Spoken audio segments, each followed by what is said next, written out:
Searching the Northwest to bring you the biggest variety in sports. Northwest Television Sports brings you the rejoicing of victory, the frustration of defeat, the drama of competition. This is Northwest Sports. Northwest Television Sports is proud to bring you Western Oregon University coming up next. Good afternoon, everyone. Welcome to MacArthur Field. Western Oregon and the Wolves are taking the field for homecoming week, taking on the Central Washington Wildcats, their chief rival. It's been 2 years since any football has been played between these two teams, and both teams are coming off great victories a week ago, but it was 2 years ago that Western Oregon went up to Ellensburg and shocked them for the first time in over a decade and a half. Wildcats returned the favor in an overtime thriller, 42-41, just last 2019. Everybody's excited for homecoming weekend. Hall of Fame inductees. We'll get to all the action coming up on KWVT Channel 17.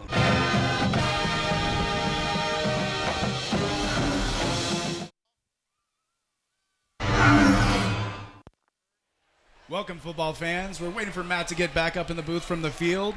This is going to be an exciting game today between Central Washington and Western Oregon Wolves. Won the toss, deferred. Central will receive. As we hear, the Western Oregon Wolves have won the toss. They deferred, and Central Washington will receive the ball in this first half.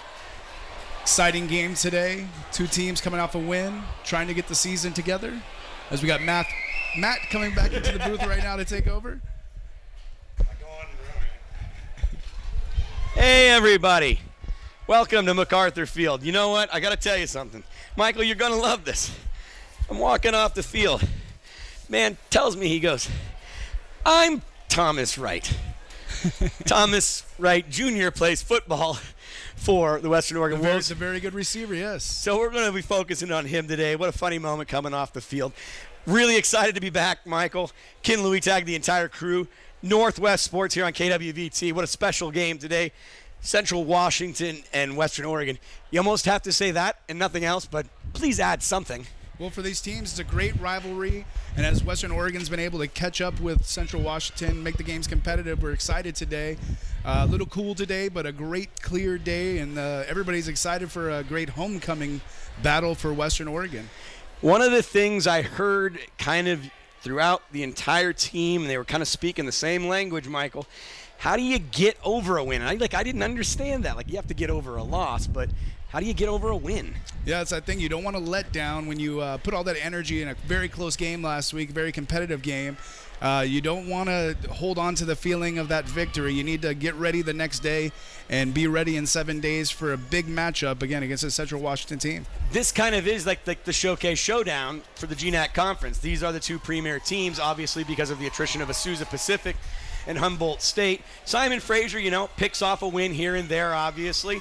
But the winner of this game takes firm control over the conference, and they play again in 2 weeks up in Ellensburg. So a home-and-home series, and really kind of the premier game so far since both of these teams have returned to playing football post-pandemic. Yeah, and it's the home-and-home is it's odd in football, but they have the game today, bye week next week for both teams, and then they get back into action in 2 weeks. So they're going to set up the momentum going into that next game to have firm control, like you said, of the GNAC Conference. I see Michael Chisley back deep for the Wildcats. Wolves won the toss, according to Michael Brown. They will defer and take the opening kickoff of the second half. A little bit of wind down on the field, Michael talking about it being a little bit crisp out there today, probably game time temperature in the low 60s, but a beautiful day here for a lot of recruiting going on, homecoming weekend, a lot of prospective student athletes checking out Western Oregon for the first time as we get ready for kickoff. And here we go. It's a low kick designed. Wildcats will get it. Good running room right up the middle, and the Wildcats short man takes it up to about the 50-yard line, Michael. Yeah, it looked like it was Samuel Sanchez, a tight end, 6'4", 220 pounds from Poulsbo, Washington, able to pick up the ball and just like a tight end / fullback, run right up the middle. Great field position for the Wildcats to start this game at the 49-yard line. A test immediately for this Wolves defense, Michael, as the Wildcats inherit great field position and a totally different animal to prepare for. Rashad Body was the starting quarterback, but now it is Quincy Glasper, number 1 in the shotgun, a very athletic, strong-arm quarterback. And you see a great tackle in the backfield by that defensive line as they run an option look, hand it off to the running back right up the middle. No gain, short loss actually for the Wildcats, setting up a 2nd and 11. L.J. Lovelace with the tackle, solo tackle. L.J. Lovelace will also be interviewed at halftime here on Northwest Sports, KWVT Channel 17. Glasper back in the shotgun, 2nd and 11 after a loss of a yard. Glasper's looking to throw, good pocket, now going to be flushed out to his left. He'll tuck and run, go out of bounds unscathed. But again, that'll go down as a sack, Michael. That's another loss of a yard. And last week, Western Oregon was having a problem with containment. This time, Jalen Parnell does a great job of holding his part of the field, pushing him out of bounds. And it's a very long 3rd down for the Wildcats. About 15 yards to pick up a 1st down. Great opportunity to have more improvement in that defensive backfield just a week ago. Great improvements on being able to contain backside big plays, as basically the Wolves will show discipline throughout their zone reads today. Parnell, a big part of the story in the middle of the field. He's looking maybe to blitz the passer on this 3rd and long. Parnell straight up the middle. Glasper now has no room to run. He's got to throw it away. And the Wolves come out and get 3 and out against a Wildcat offense that looks poised to put up points today. And maybe the field goal or the field position game will start now. No intention of surrounding. Player was outside the box. And so as he gets outside the box, Fourth down. As long as he gets the ball back to the line of scrimmage, it was pretty close on that even, but he does the job not to get a penalty, brings the punt team, wastes the good field position they had on that first drive. Western Oregon did their job. Now they're going to punt the ball and see if their defense can do a good job for the Wildcats. Van Soderberg kicking the ball off to Marquise Sampson. Sampson now firmly planted on his 12-yard line, looking for a special teams big play.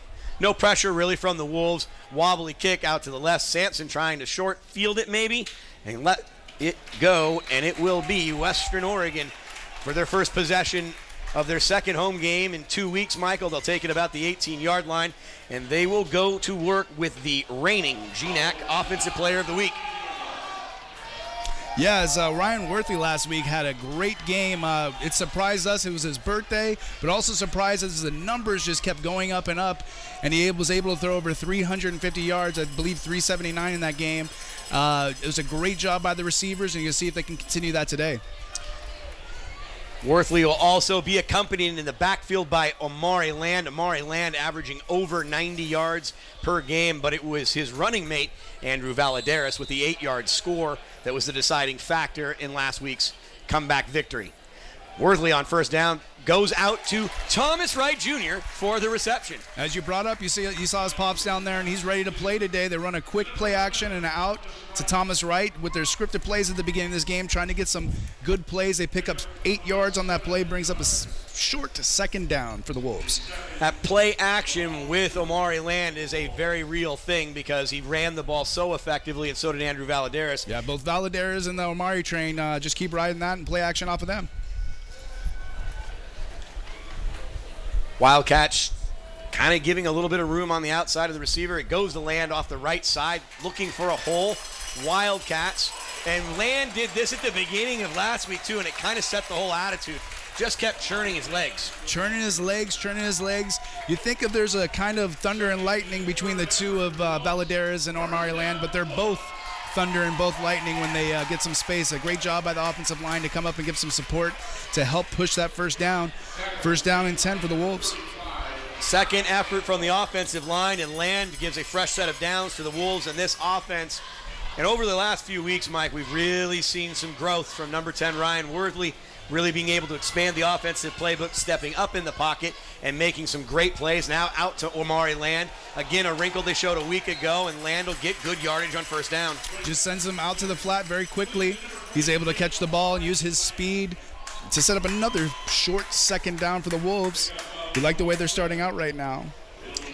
Kind of statistically, Michael, don't we kind of see in situations like this when you get that kind of start, maybe this is where you do take a shot, maybe downfield, see where they can push the ball. We went to a game the other night and we kind of saw the setup for that kind of play. It's always nice to keep setting up. Sometimes it may look like a junk play, but it's setting up something for later on. Sampson in the slot to the right of Worthley. Land still in the game. He'll get the rock. He'll go up the middle and get close to the first down. It might be marked just short. They'll give him the yardage, though. Yeah, it's his game right now, just getting up the middle, working off those offensive linemen, working himself, shrugging some players off of him, able to get that first down for the Wolves as their drive continues. About 3.5 off the clock so far here in the first quarter. Great opening drive here for the Wolves as they've been able to run and throw the ball. Valadares now coming out of the backfield. Worthley just leading his target too much. Just leading a little bit too much. Valadares had a great time last week catching those balls out of the backfield. This time they can't continue that action, but the game's early and they'll see what they can do. First time operating at 2nd down and 10. Hickok comes out of the game. Austin Goldstein, the tight end at number 43, able to get in the game. You see with that 3-wide action that they have with the H-back in the game, a little bit different look right now. Thomas Wright Jr. at the bottom of your screen in one-on-one coverage. They'll hand the ball to Valadares. Valadares covers up but moves forward, picks up maybe 5, even 6 yards on that play, giving a third and very manageable for this Wolves offense. Yeah, as they have an extra blocker out there, able to get up the middle using that running game right now. Last week, a lot of passes getting down the field, but the running game's doing them very well right now. A good 5 yards on that play, setting up a 3rd and 5 for the Wolves. Still 10:45 left in the first quarter, early in the action in this game. Ford, Sampson, and Hickok are going to be trips wide receivers on the top of your screen. Thomas Wright Jr. will be on the bottom of your screen, and it'll be Valadares flanking Worthley on this 3rd and 5, trying to push the ball into Wildcat territory. Worthy looking left, pressure coming. Valadares on the fly pattern. He catches the ball, tickle, tap, whatever you want to call it, taking down the sideline and makes the reception. I don't even know what that means. Yeah, they run a route to the outside and a perfect pass by Worthley as Valadares gets open, and there he goes. Just needs to get that 1 foot down. Does it great on that sideline. First down for the Wolves. You like that touch pass by Worthley. They'll mark the ball at the 39-yard line of the Wildcats.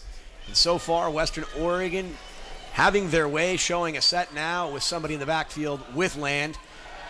Good blocking, good protection. Now going for the home run to Thomas Wright. And I got to think there's going to be a flag there, as Thomas Wright Jr. literally was just tugged. Just grabbed. You see a lot of fans out there from both teams getting up a little bit upset. Looks like they're letting him play out there as Thomas Wright got some distance, but there was a hold on that play, so the refs missed that one on that play.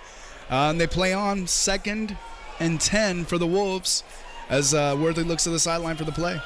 Could be just being at home, Michael, but right now Western Oregon just looks a step quicker and has a game plan very effective against the Wildcat defense so far. Worthy now 2nd and 10. He's going to step up in the pocket, maybe run the ball.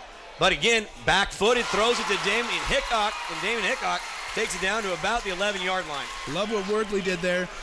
Had a little bit of pressure from his his front side, but as he got to the outside, stepped up, and then sees his receiver breaking open on the sideline, able to get it to him in that 2nd level. Great pass by Worthley as they get to the line of scrimmage, the next play. Going quick. They get it under Ford. Ford was looking for a little bit of a pick there. Sampson trying to give him some help, but a short gain on the play. Yeah, as they get to the line of scrimmage real quick, hoping to catch the Central Washington Wildcats discombobulated, but they were able to get together on that wide receiver screen and tackle him for just a short gain of 2 yards, setting up a 2nd and 7 for the Wolves. 3 yards. Generous spot, but they'll take it. Maybe a little makeup from that hold from a little bit earlier, but they play on. They play on, they do. Worthley, very effective from the pocket and outside the pocket the last 2 weeks. Has 4 wide receivers and a single back in this set. And he's going to the air, looking right, coming back to his left. Tucks down. He's going to run the ball himself. He's going to get to the 5, to the 4-yard line. He'll pick up the first down. Smart decision from the quarterback. Worthley is playing excellent. As those first few games were going, he's still learning to take control of the team, but now as he has all the team following him as their starting quarterback, he's starting to unleash his weapons, his arm, his legs, and he picks up a first down there, 1st and goal for the Wolves. Not going to hint at it, Michael, but I know that I forgot Ryan's birthday last week, but I did talk to the starting quarterback of the Wolves, and he said might want to look for a special set here, maybe a goal line trick play or something. Maybe we'll see if they pull it out here on their opening drive to score. They'll go straight to Land. Land will get rid of one would-be defender, but he'll go back about 1.5 yards. And they might have had a trick play on defense, able to get some penetration, even though he was able to pick up a yard. Swarming tackle from the Central Washington Wildcats, setting up a 2nd and goal from about the 6-yard line. You like how Amari gets out to the outside, but great tackling there by the Wildcats. Western Oregon really has their arsenal on display. They're going to be able to throw or run from here. Anyway, at the bottom of your screen, it looks like Justice Murphy is in the game. Land gets it. Land gets away from one, takes it to the other side. 5, 2, 1, touchdown, Wolves. Amari Land, patient with his blockers. He'll turn the field upside down and score. Looks like he's bottled up in the backfield, but no backside containment. He uses his speed to get to the outside. Touchdown Wolves. Great job for their first drive of the day. Great homecoming start. Worthley passing the ball effectively. Land and Valadares catching the ball out of the backfield for big chunk plays. Extra point is up, and it is good on Northwest. Channel 17 KWVT. We'll be back right after this break.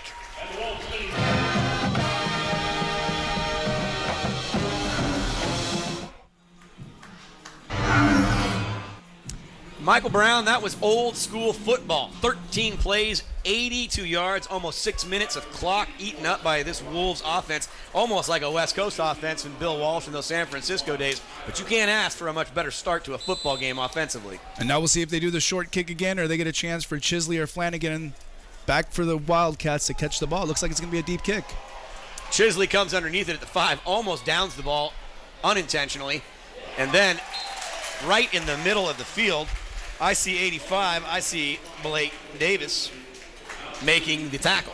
And that's a great job by the Wolves getting down there to stop it right at the 25-yard line, about that average field position of the short kick or the long kick. Worthley on that drive, Michael, 5 of 7 for 57 yards, and that 23-yard wheel route to Andrew Valadares, setting up the scoring drive. Wolves now back out after forcing a 3-and-out of the Wildcat offense. They'll send a man in motion, and it'll be a handoff. And right now, defensive line and offensive line for Western Oregon is making their presence known. Yeah, Body getting the ball in the backfield, but cannot get out of the backfield as the whole defensive line able to get penetration. Loss again for the Wildcats, setting up a 2nd and 11. Hector Cazares comes in to make that tackle from his nose tackle position. Quincy Clasper off to a rocky start, a freshman for this Wildcat offense.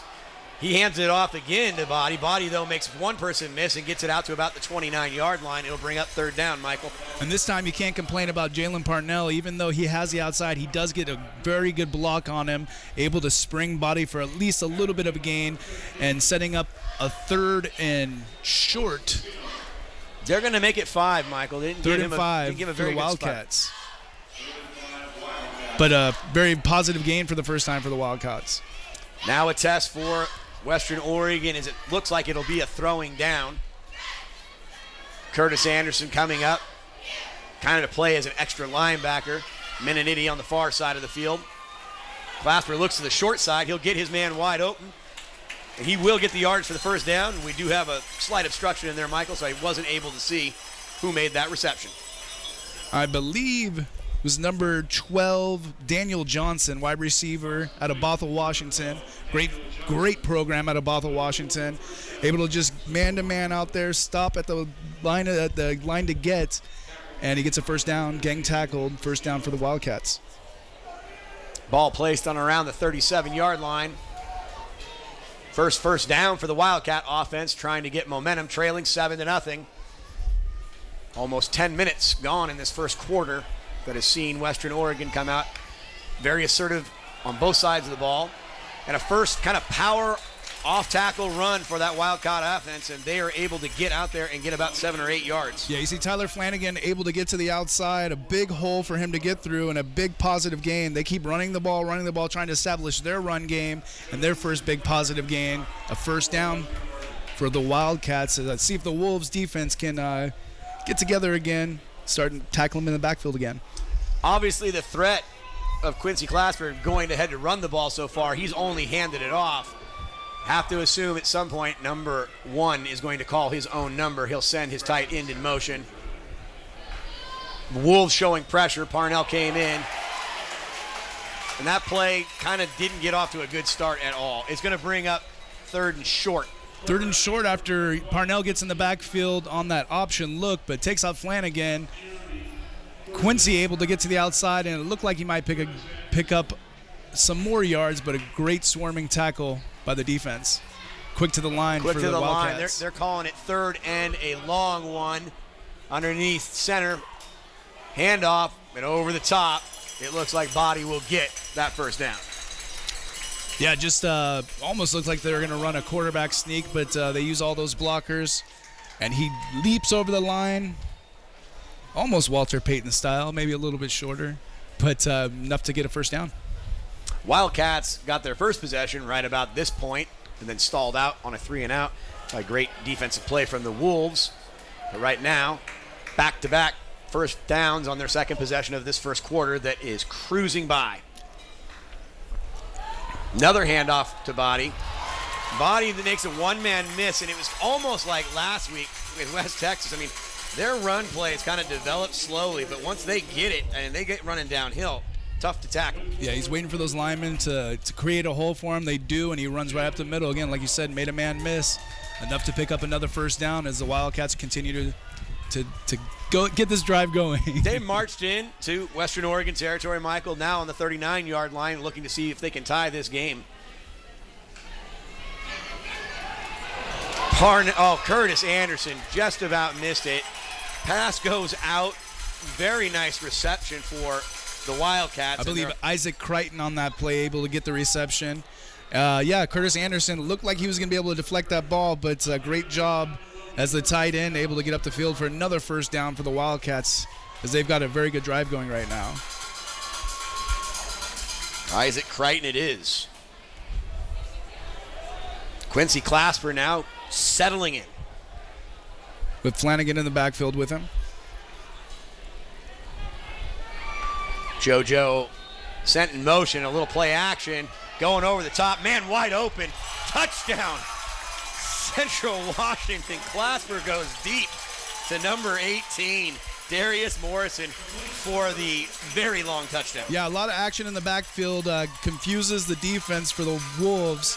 I saw 2 men open. There was a tight end down the middle and that receiver, but the receiver's more open.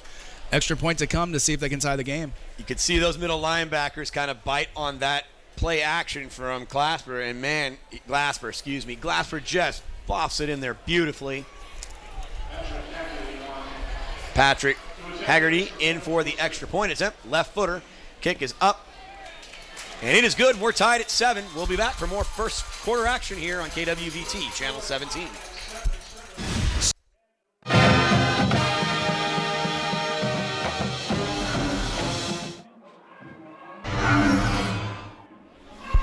Just real quick, I believe we said the wrong name on the touchdown. It was Darius Morrison, the wide receiver, to catch that ball. Darius Morrison, number 18, with the long touchdown. Set the play clock to 25 and go on my signal. Thank you. 29-yard pass from Glasper down to Morrison. Ties this game up at 7 after the extra point. Curtis Anderson and Marquise Sampson back on their own 5-yard lane, waiting a kickoff. Haggerty's kick is pretty short, right around the 15. Sampson gets it. Anderson with the block. Not much room for Sampson, who turns it back upfield. I thought he was going to use out of bounds maybe as an extra defender, but he decided to go right back into the middle.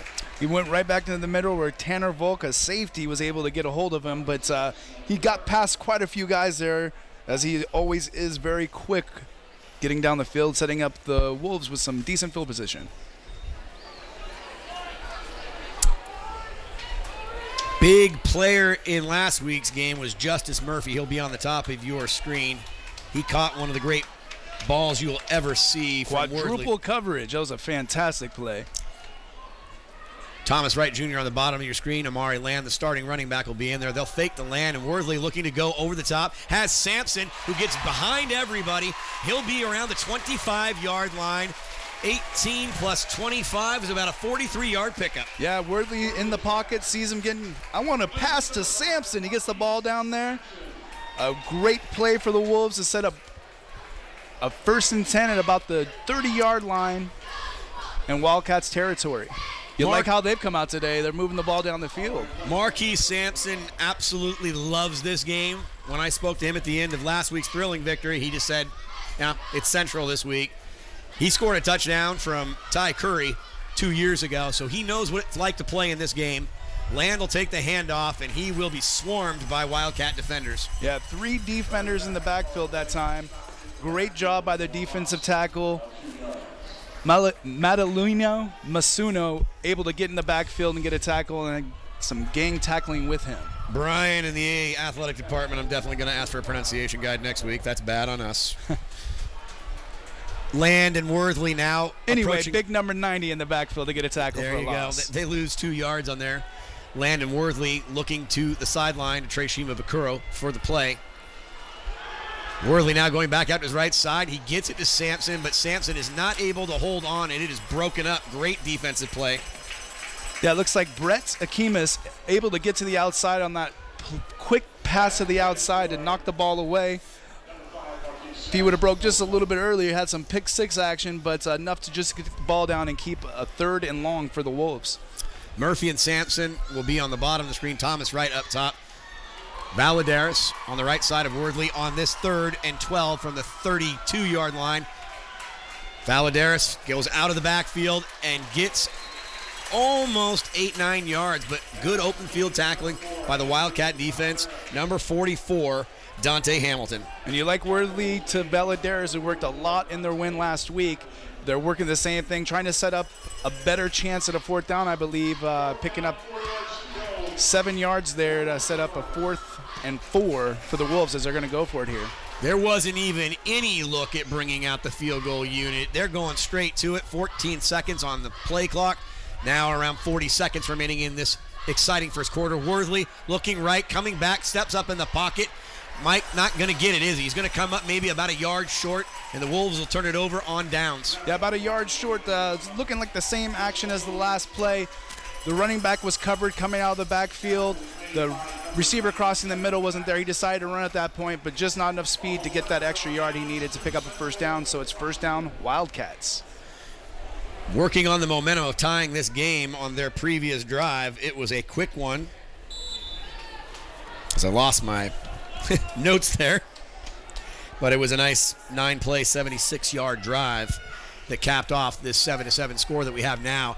And the first time we're seeing 4 wide receivers for this Wildcat with some offense. Safeties up at the line that look like they may try to blitz on this play, so we'll see how that goes. Means single coverage on the backside. Everybody going to have to be in the good spot here. As Glasper's trying to go deep again. Hangs it up, and it looks like it's going to be intercepted, and it is.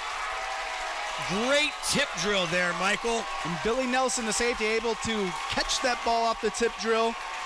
Joey Sinclair, who had the interception a week ago that ended the game, is the tip. And then Billy Nelson trying to get some yards off of that, but very happy to hold on to that ball. And I will say on that tip last week, or the interception at the end of the game, there are many players that thought that they were the ones that caught the ball. There was a good conversation online about that. But the game-sealing interception last week, this time a tip to get the Wolves the ball back after not getting the 4th down just now. A rough start for the Wildcats on offense after just one drive that they've had some positive yards. Land will be in the backfield with 26 seconds remaining. Worthley now sends his tight end in motion. setting him to block for Land. Land will get it straight up the middle with a lot of room to run and just bad footing there, Michael. And I mean, he had a lot of room to go. That turf monster able to take him down as he was cutting back through the line. A nice hole set up for him. But yeah, just as he catches, I think he catches his own offensive lineman's foot and it takes him down. Now it'll be just about 2nd and 9 yards for the Wolves as the quarter's about to end. Quarter's about to end, as Michael Brown says, in an exciting 7-7 game here on Rivalry Week and homecoming here on Northwest Sports, KWVT, Channel 17.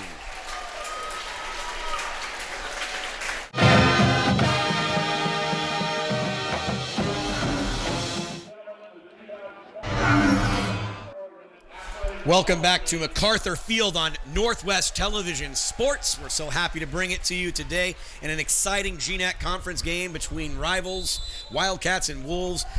Ryan Worthley, GNAC Player of the Week a week ago, now 2nd and 9, operating from his own 35, handing it off to Land, and Land looking to find open space, and he is tripped up for a short gain. Yeah, that same almost option look, and you see Amari thinks he has a hole there, but the great job by the linebackers to come up and give some support. Dante Hamilton and Jaleel Breland in on the tackle, setting up a 3rd and 6 for the Wolves. Balladaris will come in on 3rd down. A viable target now for Worthley, as he will be passing on 3rd down, and the pocket collapses and he's in trouble, retreating. Now looking to buy time, is going to have to just throw it away. Michael sees a penalty flag or no penalty flag. There it is. Michael thinks there'll be a holding here. We'll wait and see. Yeah, just as he got outside that pocket, they threw the flag right in the middle there where all the offensive linemen were. Gave him some time to at least get outside and throw that ball away. Some shaky plays early on from the Wildcat defense, but they have made early adjustments. Are we just about a minute into action here in the second quarter? And as we Holding. Offense. Number 56. That penalty is declined. 4th down.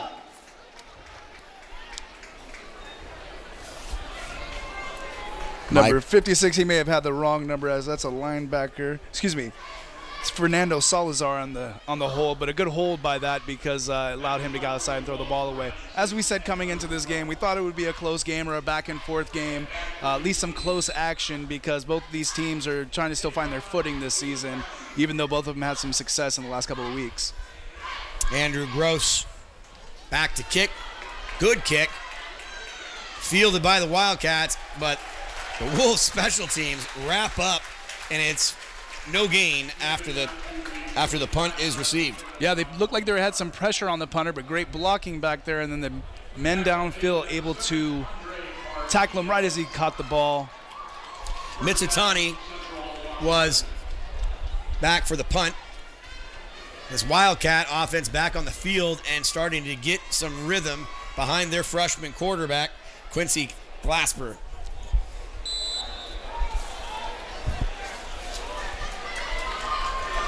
Been able to throw the ball downfield effectively after a few errant passes to start. And he's going right that way again. And he has a target. Just can't win it. Looking for Morrison again in single coverage. And he likes getting it to him on the deep passes. Just a little bit overthrown. Maybe a little bit more inside. They could have had a chance to get a completion, but it'll just set up a 2nd and 10 here. I always love the way Micaiah Lee, number 6 for the Wolves, plays. He's only 5'11", but he plays bigger than that. But going up against Morrison, who's 6'3", it looked like quite the mismatch in the middle of the field. And you'll see if the Wildcats keep going to that, trying to take advantage of the height difference. Curtis Anderson was showing blitz, now goes back in. It'll be just a run off the right side. It'll bring up a 3rd and sizable distance here for this Wildcat offense, as both teams now have made adjustments, Michael. Yeah, both teams have made adjustments. Central Washington is putting a lot more players in motion here to try to get the Western Oregon defense confused. And just there, the man in motion, they hand off up the middle 5 yards, setting up at 3rd and 2nd and 6. Michael, 2nd and 6. You just got to use your words and your numbers. Looks like we're going to have a free play here. Looks like a little jumpy there from the defensive line. I think it's going to be a pretty easy call. I don't think it gives them an automatic first down, but it's going to make their offside. Defense, number 97. 5-yard penalty, 3rd down. Twistin McComas. Twister McComas getting across the line. Not just him, there was somebody else as well, but it sets up a 3rd and short for the Wildcats. Kind of been a bugaboo for most of the season. They've been definitely a little bit jumpy on that defensive line. They want to get the pressure, but right now, on this 3rd and 1, playbook wide open for the Wildcat offense. And they're going to go out and get it to Morrison. No, not Morrison, Michael. Again, we just are getting old and we just can't read anymore. It looks like JoJo Hillel able to get the ball out of the backfield as they run the play action, and underneath, he's wide open, already has a 1st down, just trying to see how many yards he can get. Nice job by the Wildcats wide receiver not to get a penalty for blocking somebody, the blindside block there. Glasper's done a great job just spreading the ball around after kind of getting off to the rocky start, and right now positioned at midfield for the 3rd time already in this game. Glasper's going to go right back to the air. He likes what he sees. He's got all the time in the world. Throws off his back foot. The intended target there that time was Kellen Gregory. Kellen Gregory coming over the middle, looks open, but the pass is just outside where he was. Again, Glasper looks like he's starting to get comfortable in that backfield, looking for receivers to be able to come open. Just good defense by the defensive backs right now for the Wolves. Quincy, when you see him back there, Michael, just looks like an athletic quarterback, and he's able to throw the ball quite freely, and I could say with just a little bit better fundamentals, he's going to hit these targets later on in the game. Most definitely. Showing 4 wide receivers, and they're going right back. Pressure came. Curtis Anderson avoiding what would have been a penalty there by putting his hands on the quarterback.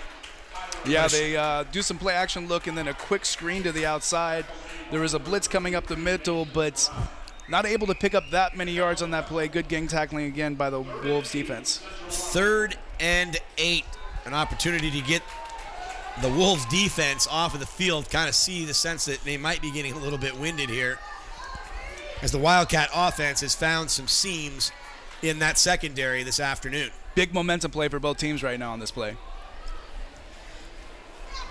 Glasper calls for it, short snap, and we are going to get our first time out of the game. It's going to go to the Western Oregon Wolves. We'll be back with 12-13. Timeout. Here Western on Oregon. Northwest Television Sports, First charge KWVT, Channel 17. This is immediate timeout.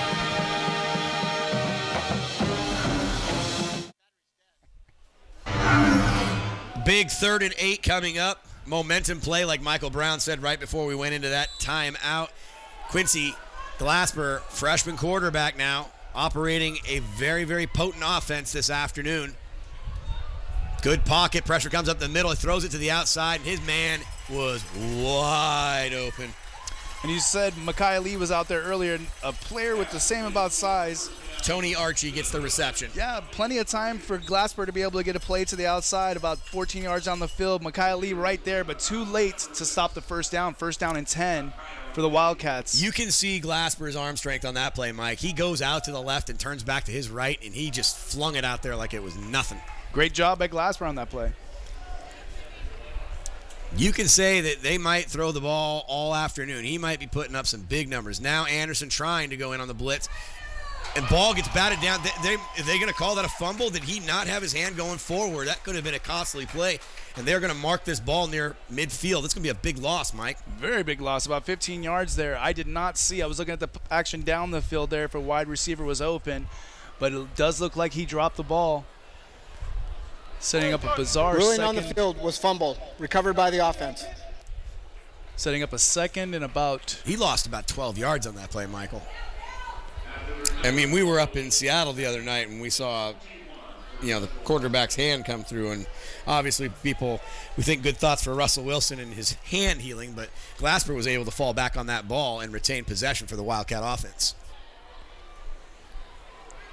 Glasper sends man in motion. Now surveying the field, looking to the middle. Man wide open again. Short gain there.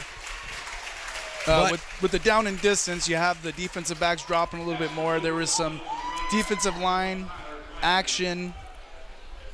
But great job, I believe, by Minetti on that play to get the tackle. Minetti made the tackle on Flanagan. They'll pick up about 5 yards. 3rd and 16 could be an interesting spot on the field for Central Washington, Michael, how they're going to play call here. Glasper has had time to get a pass down the field pretty much whenever he's wanted since the first drive, so we'll see how he does on this play. Coverage drop back, but they go with the draw play, Michael, and they're going to get a big chunk, and they might get all of it back. Apparently the defense of the Wolves was thinking the same way I was, that he was going to try to get the ball down the field by pass. Said they run a draw, able to get right up the middle, and even the linemen are down the field looking for people to block. A great play by the Wildcats on that, setting up a 4th and short, and it looks like their offense is still on the field. Not even close at all. I mean, it's absolutely 4th and 1, actually. It is. I thought they gave him the yards. Big play now here for the Wildcat offense. Wolves looking for a stop. They'll hand it right up the middle, and the yardage is going to be gained, and they're lucky it wasn't more. Yeah, on that play, it looks like there was a chance for the Wolves defense to get a stop there, but the hole opened up just a little bit more on the counter play, and the great job by the offensive line to make some blocks down the field, and they have to gang tackle the running back who is pulling people down the field on that first down. Feels like now for about the last 30 minutes, Michael, that Central Washington's offense has been on the field. And they really have. The interception is the only downside that they've had in the last 3 drives as they continue on this one. Body in the backfield. He'll take the handoff, and he'll run right up the middle. Mininetti, Parnell, and a few other players get in on the tackle. Those defensive backs always doing the work for the Wolves, but they don't want to have to do it 10 yards down the field each time, setting up a 1st and 9 at the 1st and goal at the 9-yard line. Parnell, Joey Sinclair shouldn't be down the field 10 yards making a tackle if the defense wants to be successful today. Glasper now, 2 wide receivers. He'll put Body next to him. Again, could have been a free play there, but into the end zone. Back shoulder, and I got to think that is Morrison for a 2nd touchdown, and this is a laser. Again, Glasper able to stay in the backfield, have time to make a play, and touchdown for the Wildcats on that one with the extra point to come. Morrison came into this game, Michael, with 7 receptions, 184 yards, averaging 26 yards a touch. He's already got 2 touchdowns today. They obviously like him when they can get him open like he was on that play, man-to-man. Extra point we await to see if it'll be a 14-7 game. Clean snap, kick is up, and it is good. And the Wildcats now up a touchdown, 14-7 here on Northwest Television Sports, KWVT, Channel 17.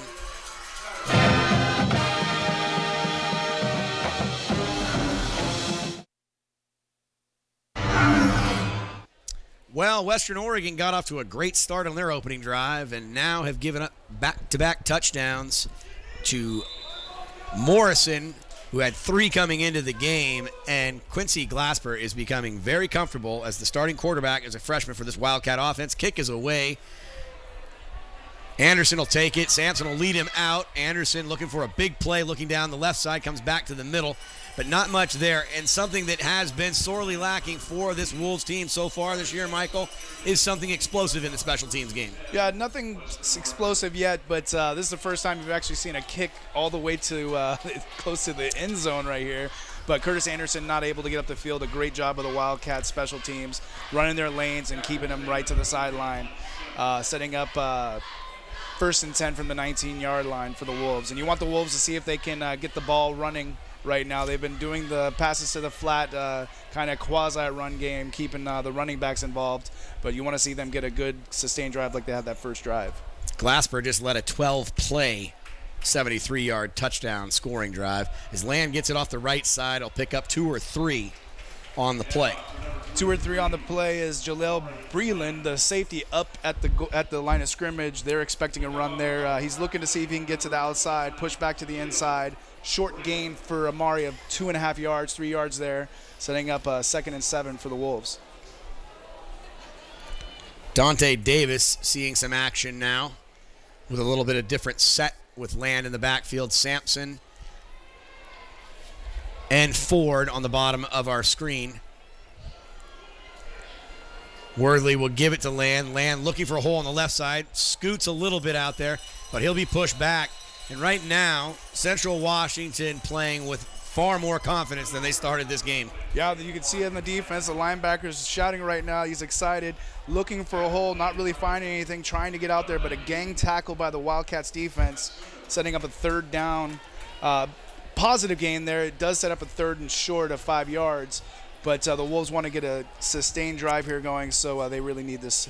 Worthley First down. has got to do something like he did last week, Mike, where he was able to, and he got really comfortable stepping up into the pocket, and then he had the safety valve or Land at Valadares on those little flip plays at the end to get big chunks. And the Wildcats definitely are watching out for that. It hasn't been available just yet.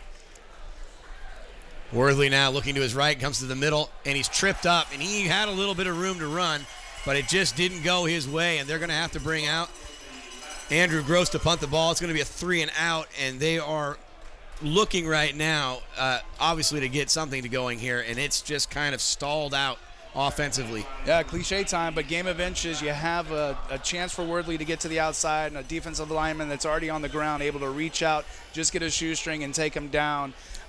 Special teams out again. We need a big punt from Gross if you're the Wildcats fans, or excuse me, if you're the Wolves fans. Gross is in trouble, and it's blocked. It will be the Wildcat football inside the 5-yard line. Nothing looked right when they went out there, Michael, and I saw kind of the receiver come in. It looked like it was going to go wrong. On the last punt for the Wolves, they did get pressure on him, and this time they figured out how to make an adjustment and get another person in there to get that block. Again, great field position for the Wildcats as they're starting to get hot right now, and very important for the Wolves defense to at least hold them to a field goal here to stay close in this first half. They'll inherit great field position after a collective team effort on special teams that blocked Andrew Gross's punt.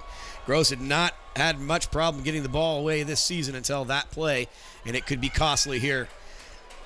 Easy play, and it's touchdown, and it's a 2-score game. Glasper didn't even hesitate on that play. And as they've been running the ball well, they decide to go play action right here. No one covering the tight end, and he's able to get a touchdown.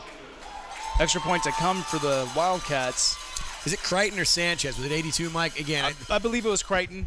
I'm not 100% sure, but we'll get the stats in a second just to make Crichton sure he gets makes his it props, easy. I'll tell you looks what. like him. I know why it is. He's very definable. Yeah, I can tell you it is him now. Number 82 on the left side here as they kick for the extra point. Kick is up, and it is good. It is 21-7, 21 unanswered by the Wildcats. We'll be back for more action here on Northwest Television Sports, KWVT, Channel 17.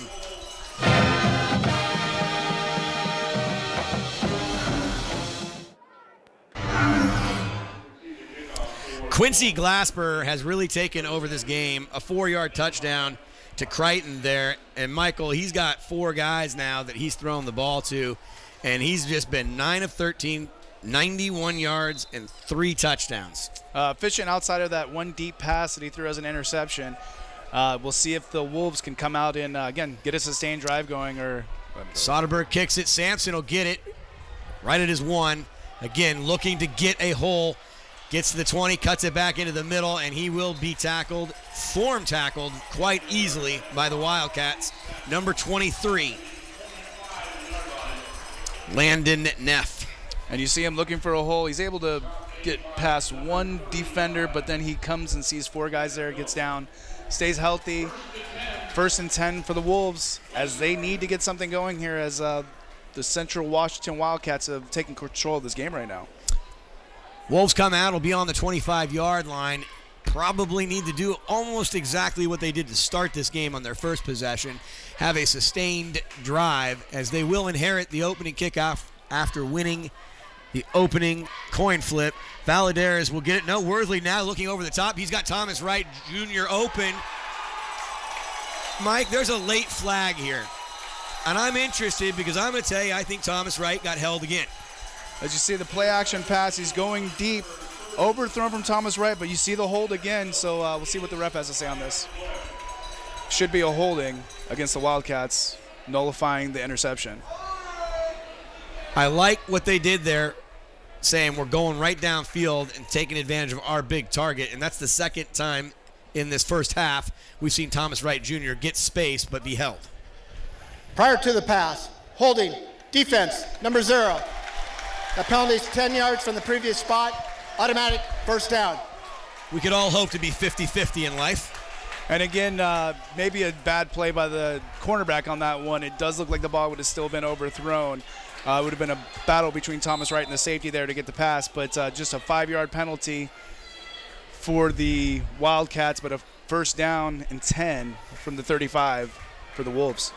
Something positive even with the penalty. Worthley will go back to action, fresh set of downs. And he's going right back to the air, and he's looking for something again now on the left side, wobbly, underthrown, and it might be intercepted again. Intended target was Jaron Ford. I like what Worthley wants to do here by taking the shots downfield, but has to get his feet planted and make a better throw. Definitely needs to make a better throw. As he's going to the sideline with some very good coverage there by the Wildcats, he's expecting his receiver to make the play, but you want to try to get a receiver that's a little bit more open at that point. Tough play for someone out there to make a catch like that. But again, this might help to set up the run game as they're going deep a couple plays, maybe loosening up the Wildcats defense. 2nd and 10 on the 35. Pass again. Nope. Worthley's going to have to just dump it off as the pressure was coming on the outside from the Wildcat defense. Again, smart play by Worthley. None of his receivers are open on this play as they run the play-action pass. But as he gets to the sideline, doesn't see anybody and throws it down to the feet of, I believe, Amari Land on that play, setting up a 3rd and 10. Both teams, Michael, Western Oregon has expired one of their timeouts, but Central Washington has all 3 of their timeouts and now up by 2 touchdowns. An important play for Western Oregon to move the chains and keep this drive alive. Worthley now steps up, feels the pressure. Ball was going to go to Ford, but not there. Andrew Gross is going to have to come out and punt it away. And very, very, very dangerous time now for this Western Oregon team as they have stalled out for roughly a quarter and a half now. Yeah, and as they pass each play on that, they're not moving the clock at all, so it gives Central Washington plenty of time to get a drive here if they get it going. But you see they haven't had a lot of success on the ground, and they're continuing to pass. Western Oregon is. They need to get their Worthley together with the rest of the receivers and get a... Mitsutani is back. Gross kicks, and he almost got it blocked again, but the left footer gets it off, and Mitsutani will call for the fair catch at his own 32-yard line. And this Wildcat offense will come back to the field and know that they have an opportunity to extend this lead before halftime. And you're going to see if Quincy Glasper continues to get out to Darius Miles or Isaac Crichton. Tyler Flanagan, they've spread the ball around just a little bit and only 9 completions, but very efficient, 3 touchdowns on those 9 completions. Going to have to give credit to Shulk, Timoteo, Weiss, Powell, and Thompson. They have given their quarterback ample time to throw the ball this afternoon, and they go to work again. Sends the back out of the field, and now underneath. Easy little play there that'll pick up 7 or 8 yards. Samuel Sanchez with the reception. Curtis Anderson covering a third of the field there. Just went outside with the 3 receivers, but it was enough to pull him away from the receiver there. He got back, but just missed the deflection there, setting up a 2nd and short for the Wildcats. Rashad Body hasn't had to do much work this afternoon as the aerial attack from this Wildcat offense on full display.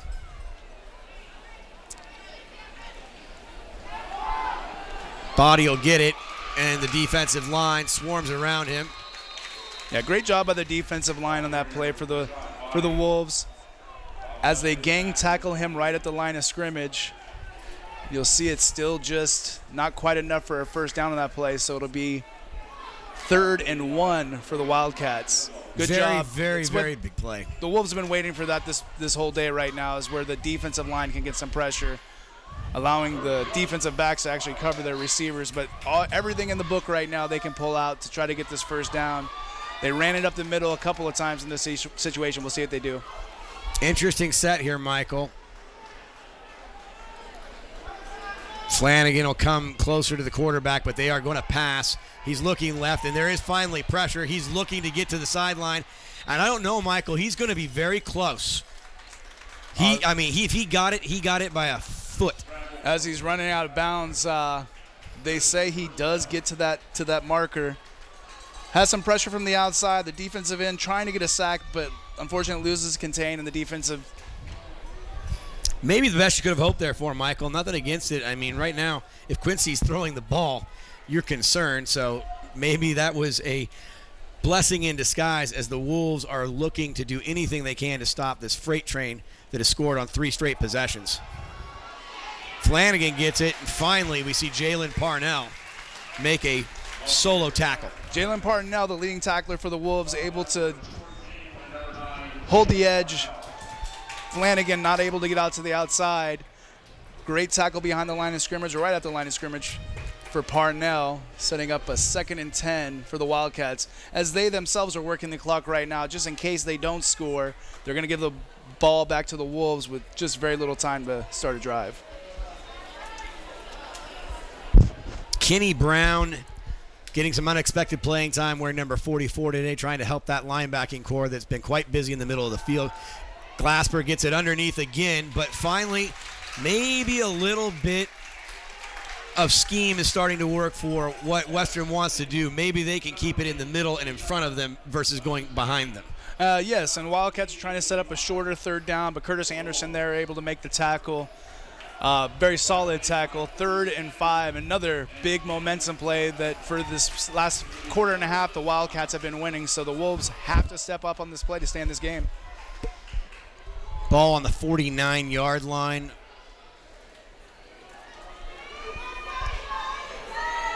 Glasper calls for it. It's a run right up the middle. Flanagan falls forward, and that depends where they spot that. If they're going to give him the yardage, it's going to be close.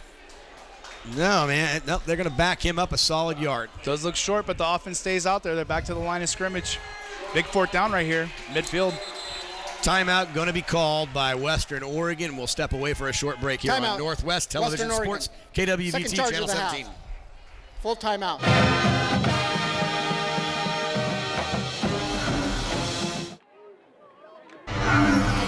Big moment in this game for Western Oregon, 4th and 2. Wildcats marching down the field again. And the Wolves looking to do anything to slow down what so far has become a juggernaut of an offense. We'll keep it here, Michael. Looks like we're going to get back-to-back timeouts, but this is an important moment for everybody on this team. I made friends with Jason Slowey over the last couple of years, and I know how much this game means to everybody within these 2 programs. And obviously we were so fortunate to be here 2 years ago on that great run. And you can't really harken back to it because it's a brand new year. It's a brand new time. And Western Oregon, like I said, just from a body language standpoint, seems flat. They're flat. They've been on the field quite a bit more than they were in the first quarter when the offense, it's not even right now. The offense hasn't been producing anything for the Wolves. It's left them out there to have to deal with Glasper, who's been having a fantastic game since the first quarter. And their heads are down, but they're still in the game. It's a big time not to get down by 3 scores, 3 touchdowns especially. So, again, this play is very, very big. With the Wolves getting the ball first in the second half, if they can get a stop here, they can stay within 2 touchdowns. Coming up at halftime, the Wolves Athletic Show. It's going to be a halftime edition with L.J. Lovelace and Ryan Wordley. Those will be the guests at halftime. Glasper now 4th and 2, and there's been a lot of thinking about what this play may or may not be to this game. And here we go. I don't know, Michael. Good cadence probably drew the defensive line outside, but I gotta think the offensive line might have moved. If they did, they did not see it. You know, you have that play where the centers sometimes like to shake the ball a little bit to see if he can get somebody to jump off sides, and if that's what happened, it worked because it gives the Central Washington Wildcats a 1st down. 1 minute and 30 seconds left. They can work the clock as they try to get a score before the half. Western Oregon's going to need to come up with something big here in the final minute and a half. Wildcats have timeouts, and they can run the ball here to set things up. They do. It will go down to around the 40-yard line, but they are in full control of both sides of this football right now in dictating the pace of play and tempo. Full control as they just hand the ball off to Body right up the middle. A short game, but again, working that clock to get to the halftime with at least a 14-point lead, which is all they could ask for is when they come down to Monmouth. 4 wide receivers and a defensive backfield that feels like they're on islands right now. And Glasper with all the time throws over the middle. Man wide open 20, going to the 15. Curtis Anderson will get the man down. But it is, you know who it is. Darius Morrison's having himself one heck of an afternoon. As they run the play action, one of the linebackers comes up, so there's not that help over the middle that the safeties needed. Back to the line of scrimmage for the Wildcats. First down. Now under 40 seconds. Wildcats now looking to the right. Pressure. Ball thrown. And I think a catch is going to be called good. And then a penalty flag thrown on the short side of the field here near the 10-yard line. Don't know what the penalty is going to be for. As you see him work his way out to the outfield, the sideline. And the receiver lays out like he's an outfielder trying to catch that ball. Morrison again. We'll see what the action is on the field with the flag. Darius Morrison going to become an All-American if he keeps this up today.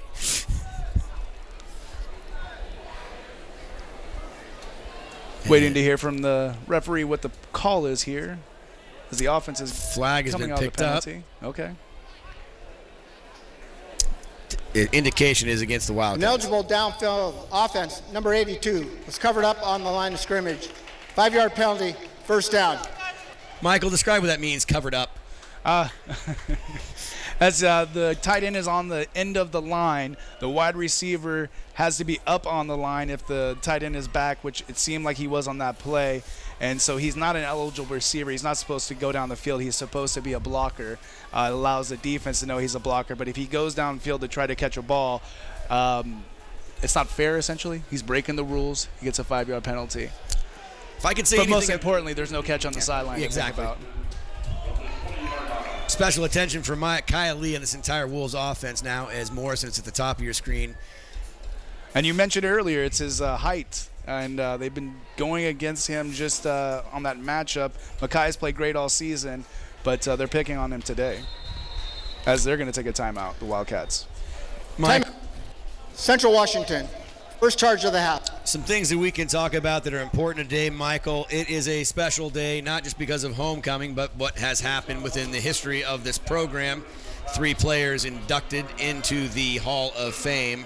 Duke Iverson, former coach of the Western Oregon Wolves, Katie Torland from the women's basketball program, Kurt Davis as well, a 2-sport athlete in wrestling and in football, all inducted earlier today into the Western Oregon Hall of Fame. Congratulations to those 3 important players for this program and for this educational institution.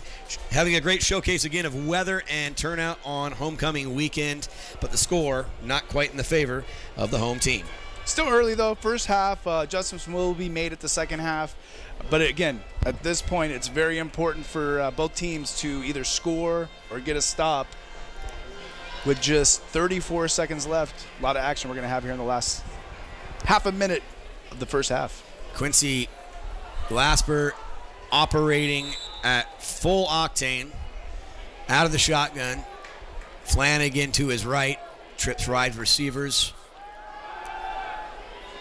Pass out to the short side of the field. It's going to be incomplete. Crichton, the intended target. Meninetti on the defense. Yeah, same thing. Glasper able to sit back in the pocket, find open receiver, just underthrown down on the ground. No harm, no foul for the defense, setting up a 2nd and 15 for the Wildcats of Central Washington, of Ellensburg, Washington. October 23rd, these 2 teams play again in Ellensburg. It'll be a 6 o'clock kickoff. I plan on making the road trip. Hopefully it'll be nice weather as well up there. And my first trip ever there. Right now, 21-7, 30 seconds remaining in the second quarter between GNAC rivals. Flanagan right up the middle. He slips and falls. Thought for a second Michael he was hurt, but he'll take it down to about the 11-yard line. He's running hard, right up the middle. Nobody there but the turf monster grabs up and jumps him. Timeout. Central Washington. Second charge of the half. Michael, as we do get ready to go into halftime, adjustments are always a big thing. I would say, though, for the defensive side of the ball for the Wolves, they might just be happy to go in and get some rest. Well, we're going to head off to break on Northwest Television Sports. We'll be right back for the conclusion of the first half.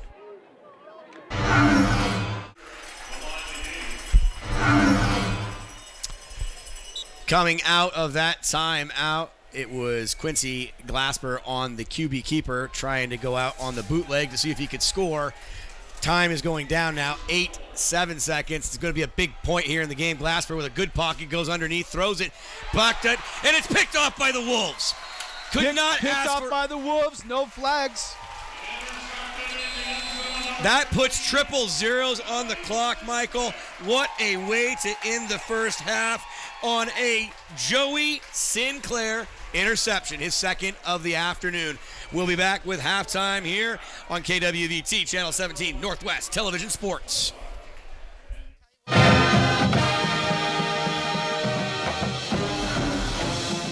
Welcome back to MacArthur Field in the middle of homecoming weekend, Michael. I mean, I came here with a lot of expectations, and they were met. They came right out, got that ball down the field, running and throwing the ball so well with Ryan Worley coming off that Player of the Week honor in the GNAC Conference and a thrilling 41-38 victory. And after that, this script got flipped for real. For sure. The Wildcats have been able to take control of this game. Able to get a ball down on the 5-yard line for an easy score.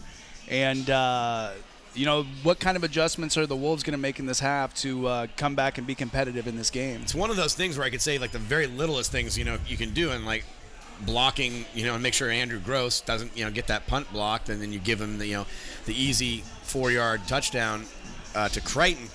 But before the game, I mean, I was told by the coaching staff it was just going to be a different animal, not a Wildcat, but Quincy Glasper, is not playing like a freshman. He's playing like a seasoned veteran of the program.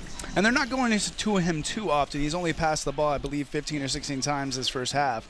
He is having time, though, anytime he does go back into the pocket. So he's comfortable. He's finding people open when he needs to.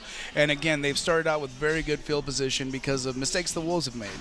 Teams are coming back on the field to get set here for the second half, score being 21-7. It was the Wolves getting on top early on that opening touchdown after a 3-and-out from the Wildcat offense, but they have been stymied since then. 21 unanswered points by that Wildcat offense, and their defense has been able to stop the Wolves and all of their momentum. Action now getting ready to get started again, Michael. As we look going into that second half, where you see where they could shore up the things the most on offense and defensive sides of the ball. Again, some defensive pressure from the Western Oregon defensive line would help. Glasper has plenty of time sitting back there, and he can find that spaces in that zone that the Western Oregon defense has been playing. And for the Wildcats, they just need to continue what they're doing. They still haven't really hit their pace. Body had a 280-yard rushing game earlier this season, 3 touchdowns. They're nowhere near that, so they have some things they're working on themselves to try to continue it. And for them on their defense, just to continue to stop the run for the Western Oregon Wolves. The Wolves obviously want to be able to use Land and Valadares. Is there one player you'd favor more, or you continue that platoon play? Because they've got to get some momentum there to keep basically Western's defense, which is not playing terribly, but like they're gassed. They're tired. They've forced turnovers in the first half, the Wolves defense. But again, yes, they're out there too much. On the times that they have been able to get turnovers, they've gotten the ball back to the Wildcats very quickly, the defense of the Wildcats. Sustained drives. I've said it a few times. I might have said it too much at this point, but it's important in this game just to keep control of the game, keep your defense off the field, and try to work your way down for points. Points are important. There have been some 4th downs that have gone for. Both teams getting some, both teams missing some. But right now, again, the Wildcats can just play their type of game with a 2-score lead. It's very important for the Wolves to come out. Obviously we know this, but it's very important for the Wolves to come out and get a score on this first drive. once you get kind of in the zone where Joey Sinclair is, he ends the last game on an interception. He gets 2 in this half, and that is a good sign for Western Oregon as the season has gone on, as the backside and the defensive backs that were kind of maligned early on for some big plays are starting to show up. But if they do not get pressure today, all of it's going to fall on the DBs. I would agree. As we've seen in this first half, the DBs don't want to be worked too much just because it's tough for them. As you see Micaiah Lee on the sideline very often, being put in positions where he has to go against a bigger receiver, the Western Oregon defense needs to stop doing that. Worthley going to have to pick up where he started a week ago and led this team when they were down 10 and on that last drive where he had great throws to Justice Murphy, and then finally on the Andrew Valadares touchdown that put him over the top in that 41-38. But getting to the business at hand, it's 21-7 here on Northwest Television Sports, KWVT, Channel 17. Second half action coming up next.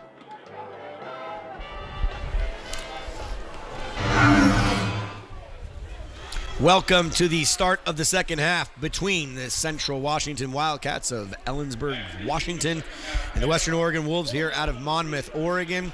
Wildcats scoring 21 answered in the first half, and they really did it by controlling time of possession. 13 total first downs against 7 for Western Oregon, and the kick is away. Deep are Sampson and Anderson. Anderson will get it. Anderson looking to the left side and looking for room to run. He gets a little bit of room out to the sideline. He'll get about to the 26-yard line.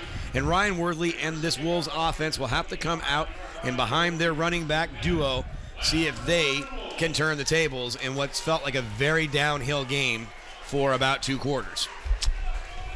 Looking to see what happens. Real quick, I'm glad there were no flags on that kick return. Nothing bothers me more than special teams kick return field flags on the field. What bothers you about them, Michael? It's unnecessary with just a 25-yard return. Okay, understood. All right. Worthley going to work to start this third quarter with Marquise Sampson, Jaron Ford, Justice Murphy. Can't tell, but it looks like Amore Land. Land will get it. Land was the intended handoff, but it is a pass to Justice Murphy, and they've got a special connection. They threw that ball into a window. Only Justice Murphy was going to make that catch. And it looked like they had a couple of options of receivers on that. It's a good play to start the half for the Wolves, but Murphy able to get down, catch that ball, first down, Western Oregon. As much as they want to run the ball, it's been so ineffective today, Michael. I mean, Land and Valadares can become decoys, but early on in the game, on that wheel route that Valadares helped with the first score, and they tried to do a little dump play there, and the offensive lineman almost caught it. Yeah, unfortunately, just a mix-up there where the offensive lineman should be. Worthley wasn't expecting him to be there, and it sets up a 2nd and 10 for the Wolves. These are the little mistakes that they're making pretty often today where they could have sustained drives, but just not crisp. Not as crisp as they were last week for sure. Ball placed on the 36-yard line. It'll bring up 2nd down and 10. Just over 30 seconds removed here in the third quarter of action. Worthley going to pass and looking downfield, and he's going to be sacked. He had his eyes downfield and never felt the pressure, and he was taken down easily. With a decent amount of time there, you'd expect a quick pass, and maybe they could have had it, but as they were going, he was looking further down the field and did not have enough time as the backside pressure. Like you said, there's a sack on the play, setting up a 3rd and very long. Looks like it'll be about 17 yards, about 7 yards lost on the previous play. Public address announcer confirms what I already know. Worthley is going to have to get a 17-yard completion or run. Keep this drive moving for Western Oregon to start the third quarter.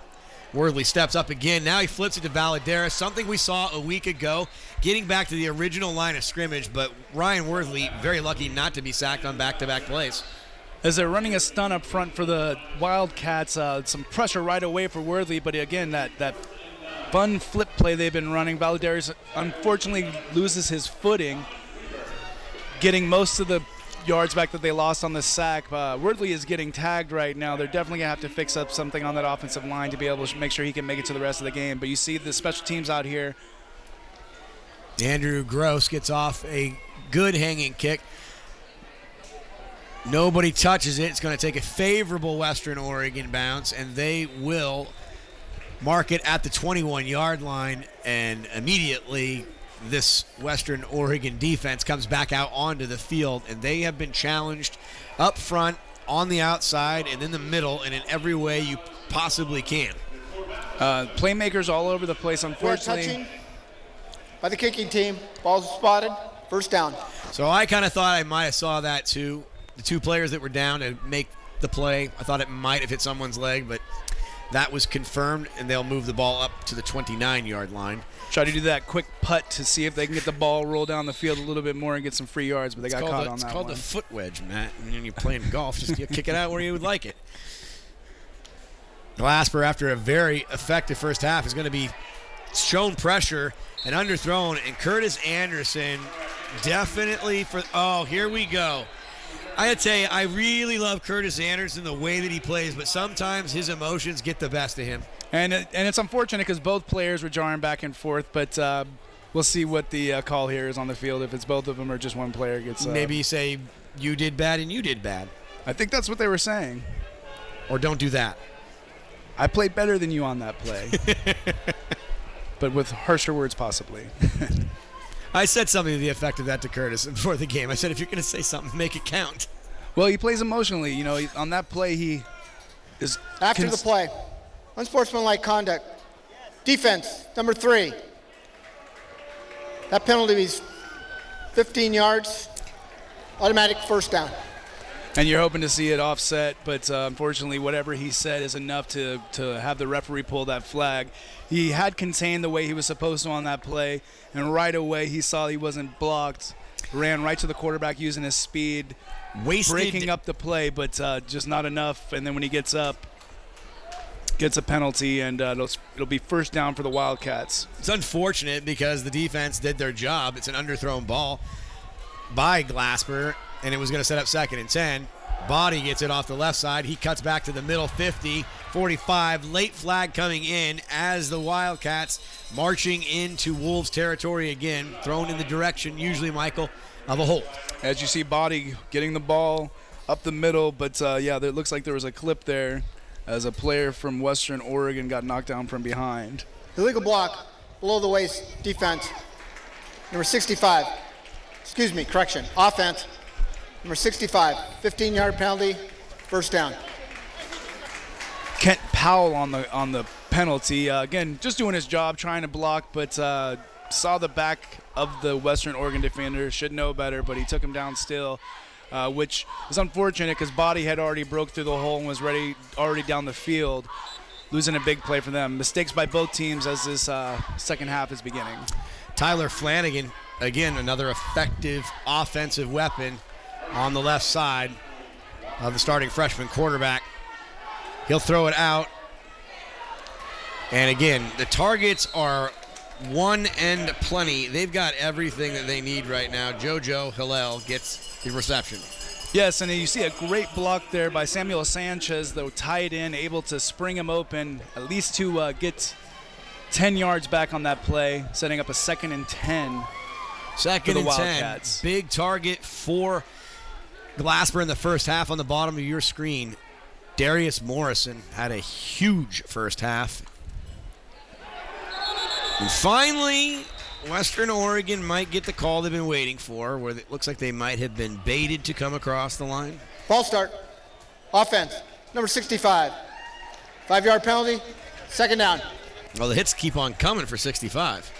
And yeah, the Western Oregon Wolves defense has to take advantage of this field position and the amount of yards that Wildcats are losing for themselves right now. 2nd and 15, ball now parked on the 39-yard line.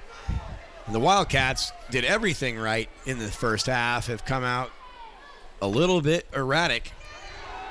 Glasper now in trouble. He has a man wide open. It's his safety valve in Flanagan, and Flanagan will move the ball out to about the 47-yard line. As Flanagan just hanging out there just in case the play falls apart, and it does. Glasper just having the speed to get out to the outside, dump it off to him, making it a more manageable 3rd down for the Wildcats.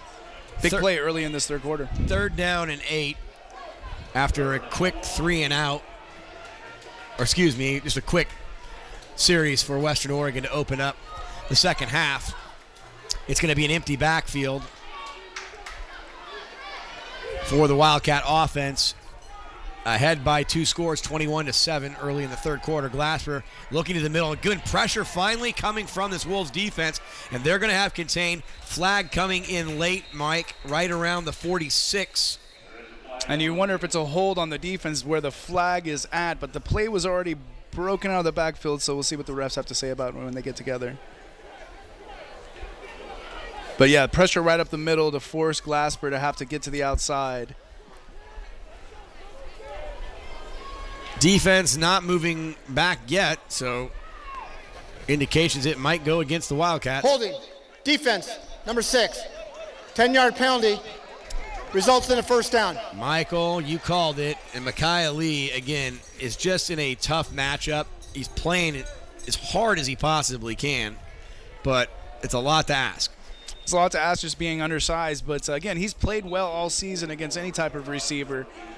But right there, just caught in the middle there. First down for the Wildcats. On the 44-yard line of Western Oregon, and the Wildcats, again, getting momentum on a penalty that extends the drive. Body gets it. Good blocking out on the right-hand side. Better recovery from Western Oregon. It'll be a short gain for the Wildcat offense, but they're keeping them honest with it. Yeah, the Wildcats are definitely trying to get their run game involved in this game, working the clock themselves, also trying to beat down the Western Oregon defenders and have been out there for a while now. 10 minutes remaining in the third quarter, second down and 8 on the 42-yard line. Central Washington looking to extend their lead since being scored on by Western on their opening drive. Wildcats have scored 21 unanswered. Flanagan gets it off the left side. Here's some whistles going right there. I wasn't sure if there was anything else going there. As they hand it off, there's a lead blocker there. His offensive line did a great job to set him up. Flanagan gets down there, gains some positive yards to set up a manageable 3rd and 5 here. Based on how they have been productive on offense, I would see the Wildcat coaching staff being quite content if they don't pick it up on 3rd down, going for it on 4th.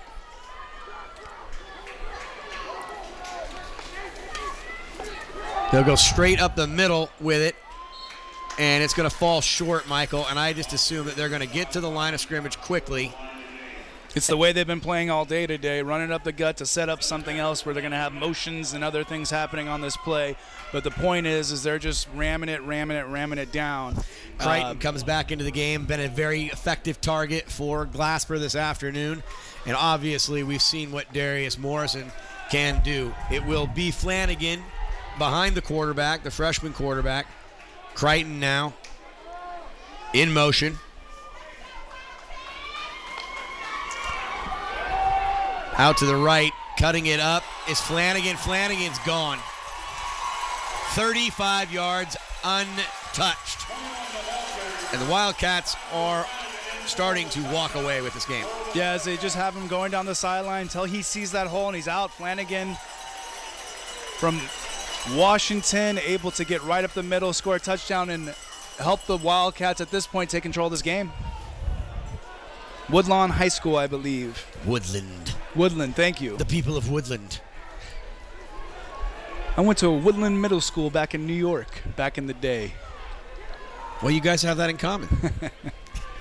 Central Washington looking to tack on the extra point and go up 21 points. More action coming up here in the third quarter on Northwest Television Sports and KWVT, Channel 17.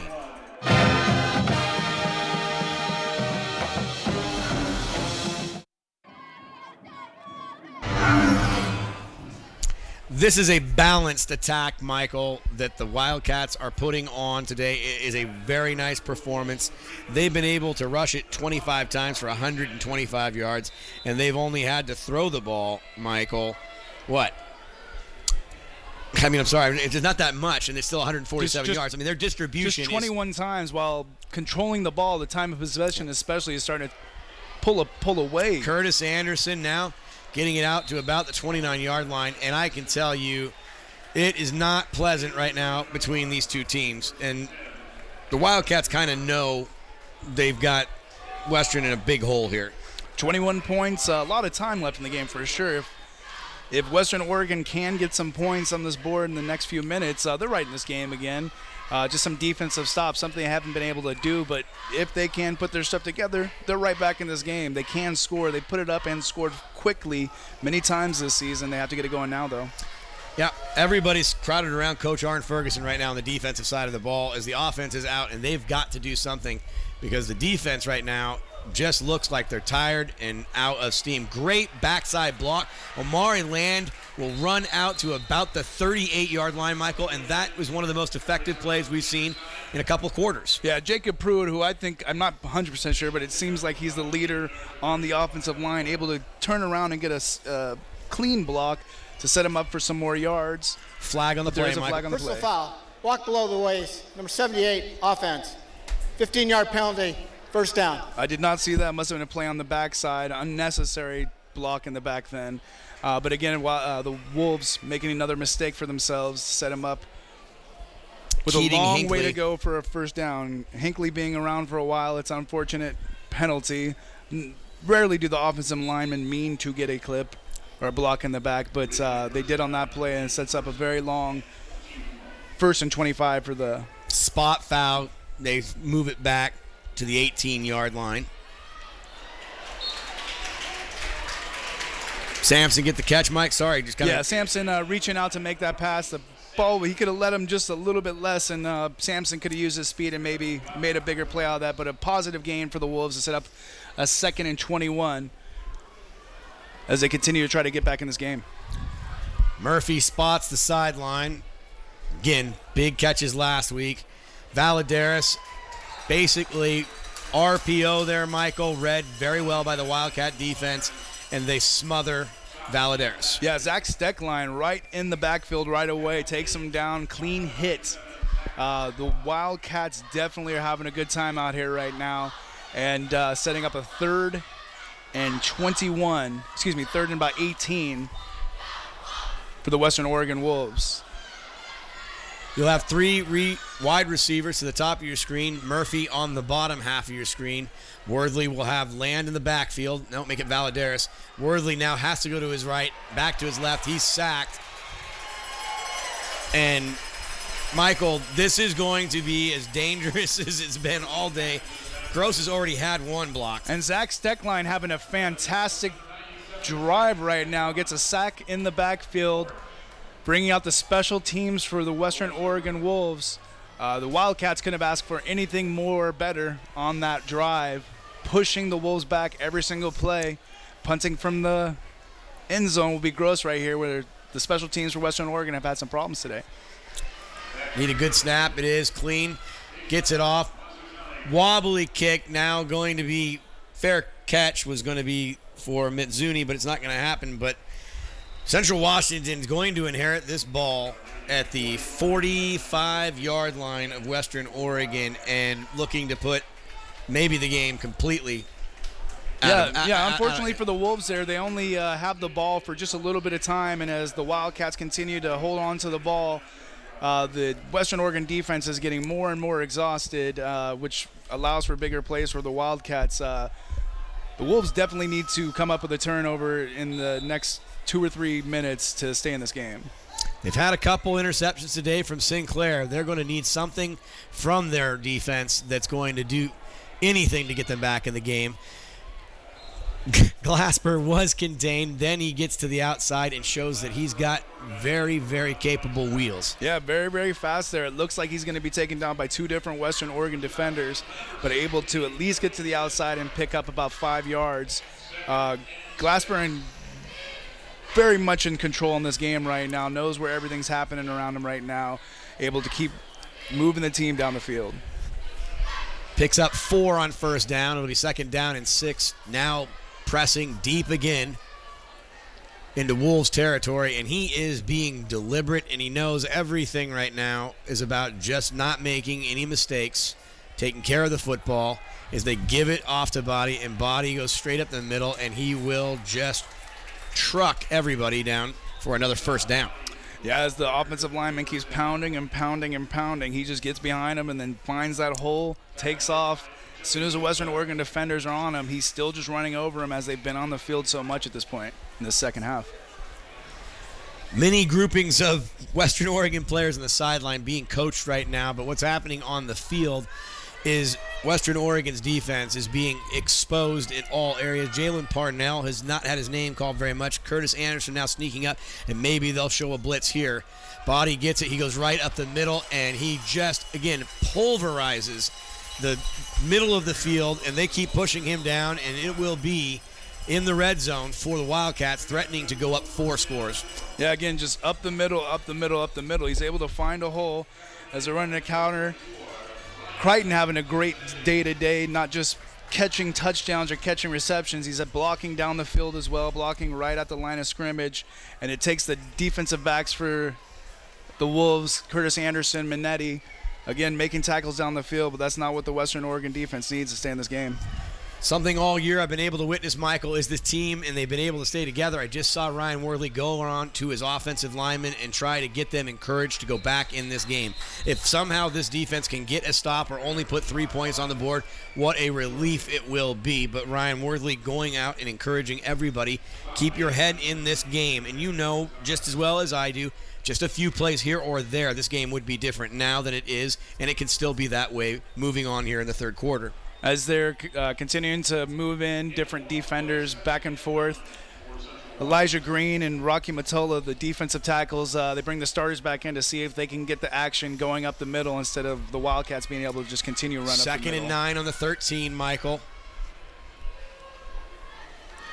Halil in motion. They give it off to Flanagan. Flanagan gets blocks, and he looks to go deep into the territory. Nice play by Joey Sinclair coming from his defensive back position. Joey Sinclair reading the play right, able to come up and support as Flanagan able to get a 3-yard gain on that play, setting up a 3rd and 4 for the Wildcats. Gotta think right here, the way that Glasper has seen the field, that he's going to look either to throw something to someone's back shoulder or the middle, and now he's got 2 backs with him, and he'd be running himself on this play. They give it to Flanagan, and Flanagan, again, almost untouched. Jalen Parnell, again, just abused by the blockers, and Central Washington now up 34-7. A lot of action, but just very simple, running it right up the middle as the defense is tired. Touchdown, Flanagan, and they continue to pour on the points. 35 now unanswered if this extra point is good. And on both of their possessions, Michael, they have just gone down the field like it is Swiss cheese. It's very easy for them, and everything is just easy. It looks like they really had a game plan today, and it's working. Kick is up, and it is good, and Central Washington now leading 35-7 on Rivalry Week here on Northwest Television Sports, KWVT, Channel 17.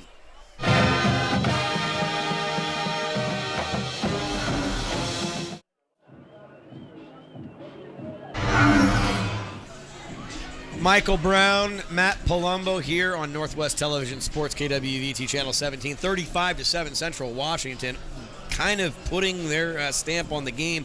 Michael, I think just looking at the stats, the one that just jumped out to me when they handed it to me was anytime that the Wildcats have had to keep a drive alive, 7 out of 11 and 2 of 2 on 4th down. So, I mean, their 3rd down conversion has just been amazing. And where Western Oregon's been 1 of 7 on 3rd down, you can see the difference in the game right now.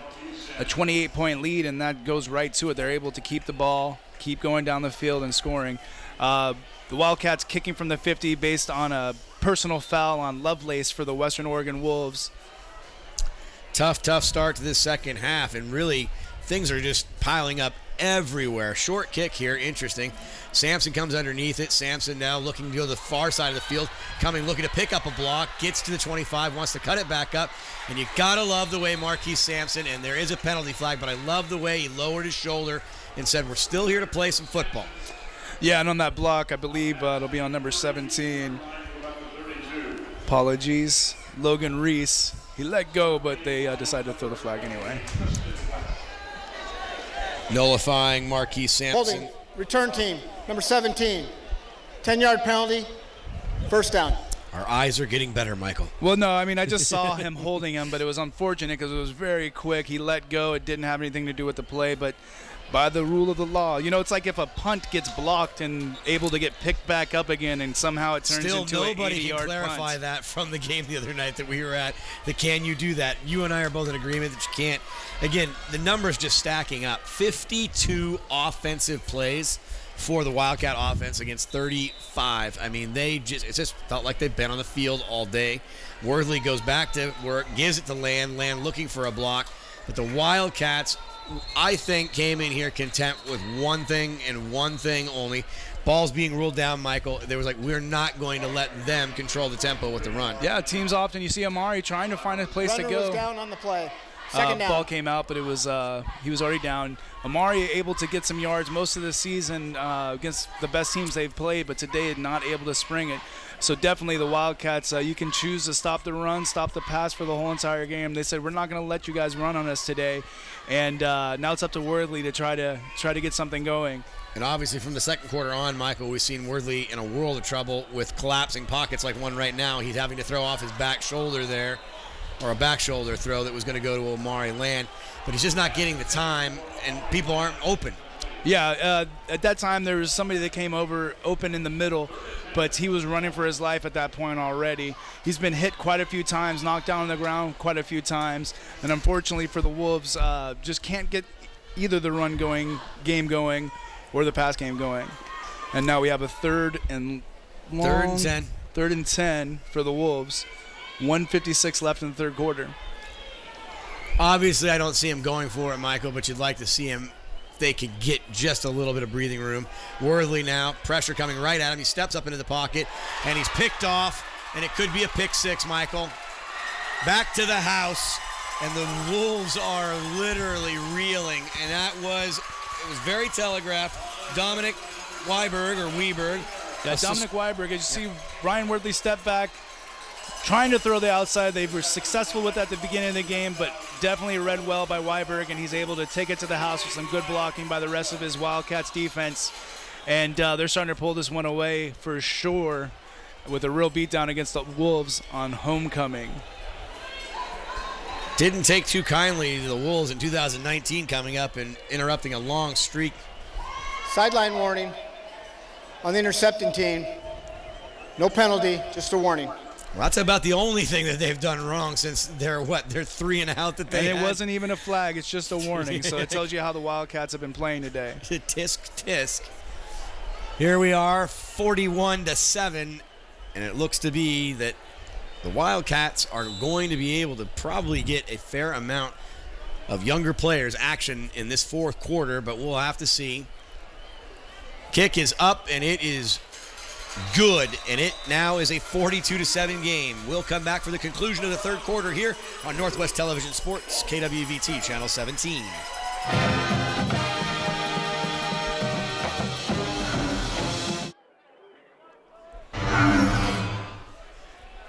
Welcome back to MacArthur Field. For anybody who's a Portland Trailblazer fan, this feels like the old Western Forum. I mean, this is a old-fashioned take you out by the woodshed beatdown. Hey, have you ever been to a 42-7 game that ended up getting tied and going to overtime? Let's see if something can happen. There you go. There's the positive spirit. Something magical Curtis can happen Anderson in this now game. gets the kickoff, looking to make something happen to start this fourth quarter. Western Oregon on homecoming weekend. And you see Curtis Anderson, one of the best athletes on this team. He's not even able to do anything at this point. The Wildcats are all over the place. You have to give them most of the credit here.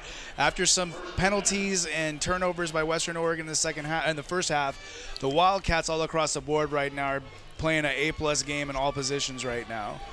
One of those things for the head coach of Central Washington, Chris Fisk, today.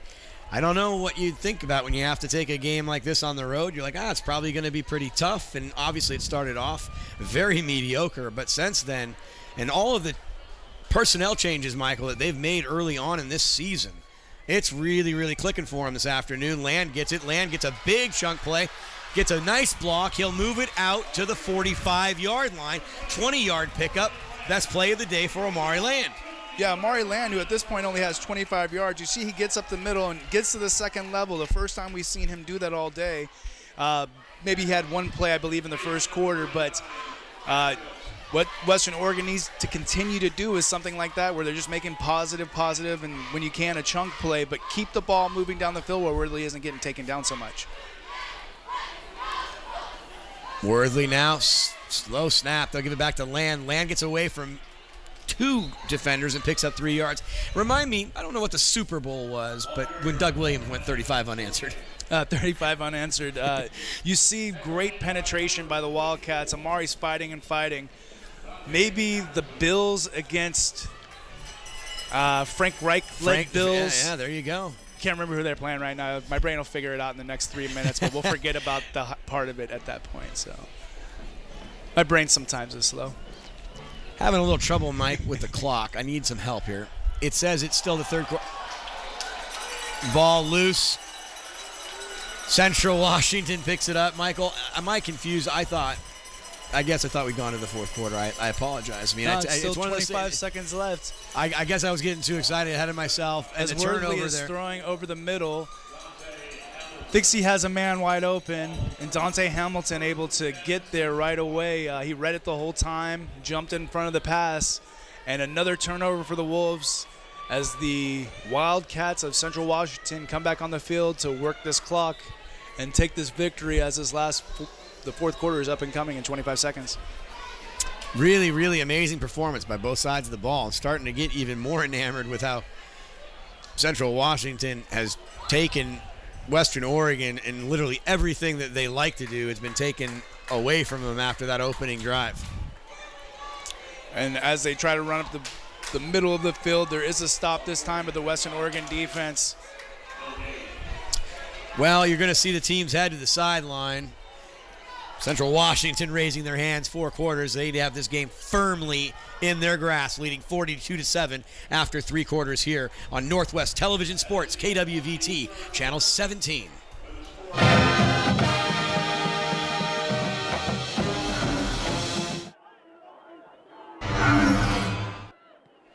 Welcome back to MacArthur Field in Monmouth, Oregon. In a homecoming weekend that has gone horribly awry for Western Oregon as they are trailing 42-7 after leading 7-0. The Wildcats have turned on the afterburners and are looking for more.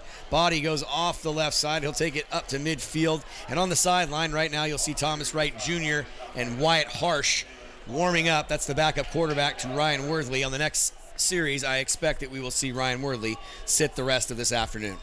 Yeah, as you see Body run right up the middle or just outside a little bit, he almost looked like he was going to break it, but a great tackle there by Jalen Parnell, setting up a 3rd and 5 for the Central Washington Wildcats. Wildcats have literally not had to do anything like punt the ball. They have just gone down the field like they're on a slide.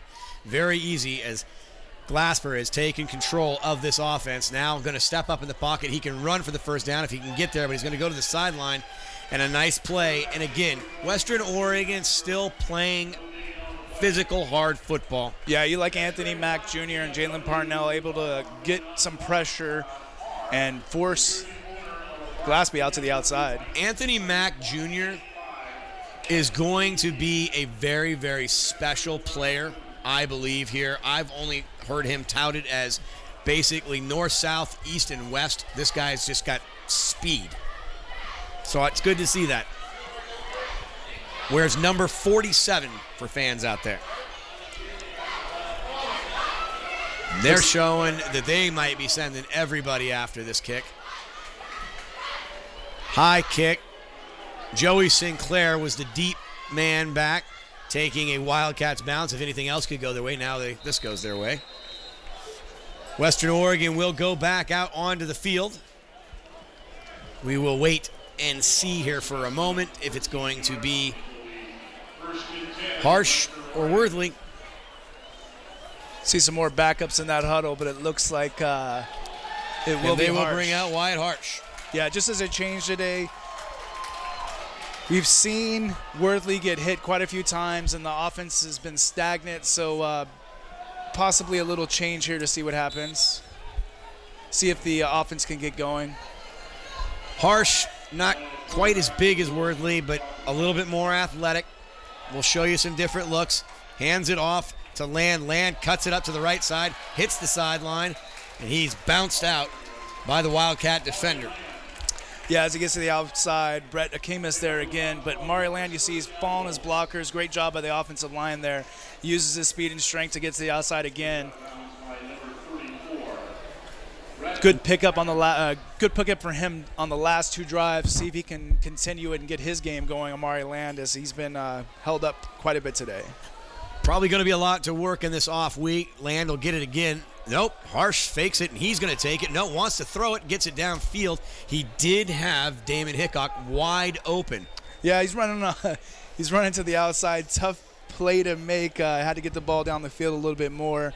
But you like what's going to happen here at this point. You have some other players in the game. The coaches get to try out a few things that maybe they thought would work, maybe didn't work, and see if they can set themselves up for the next game. Again, it's a home and home. Very different than usual, a bye this week, and they're going to have to throw this one away, Western Oregon, and get ready for the next game. Going back to earlier comments as Harsh is throwing on 2nd and 10, Thomas Wright Jr. was the intended target, but a little bit high. Talking again, we said, Michael, how do you get over a win? This is now going to, again, you're just going to change the chapter. How are you going to get over a loss? And I think you can say, pretty thankful that you have 2 weeks until you do play again. For sure. You'll definitely forget it in 2 weeks. You know, the coach can throw the tapes in the garbage and do all the rest of those things, but the important thing is all the players know how they got beat today, and if they don't, the coaches will teach them over these next 2 weeks to make it a better game for this game up in Ellensburg in 2 weeks. Throwing down here, but Valadares gets it. Valadares will get back to the line of scrimmage, and Andrew Gross is going to have to come and kick it away again, and I'm sure he will have nightmares about the first half and getting his punt blocked. And as there's backups for both teams now, all the younger guys will get some action. Some of the older guys that don't get as much action can get out there and make some plays.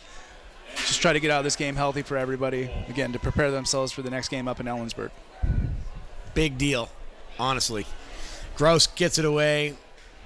Fair caught by the Wildcats, and they'll take over on their own 35-yard line. It's a good point, Michael. You know, nobody likes to be on this side of something, but more players will get action. It's meaningful snaps. Still see some of the seniors out there.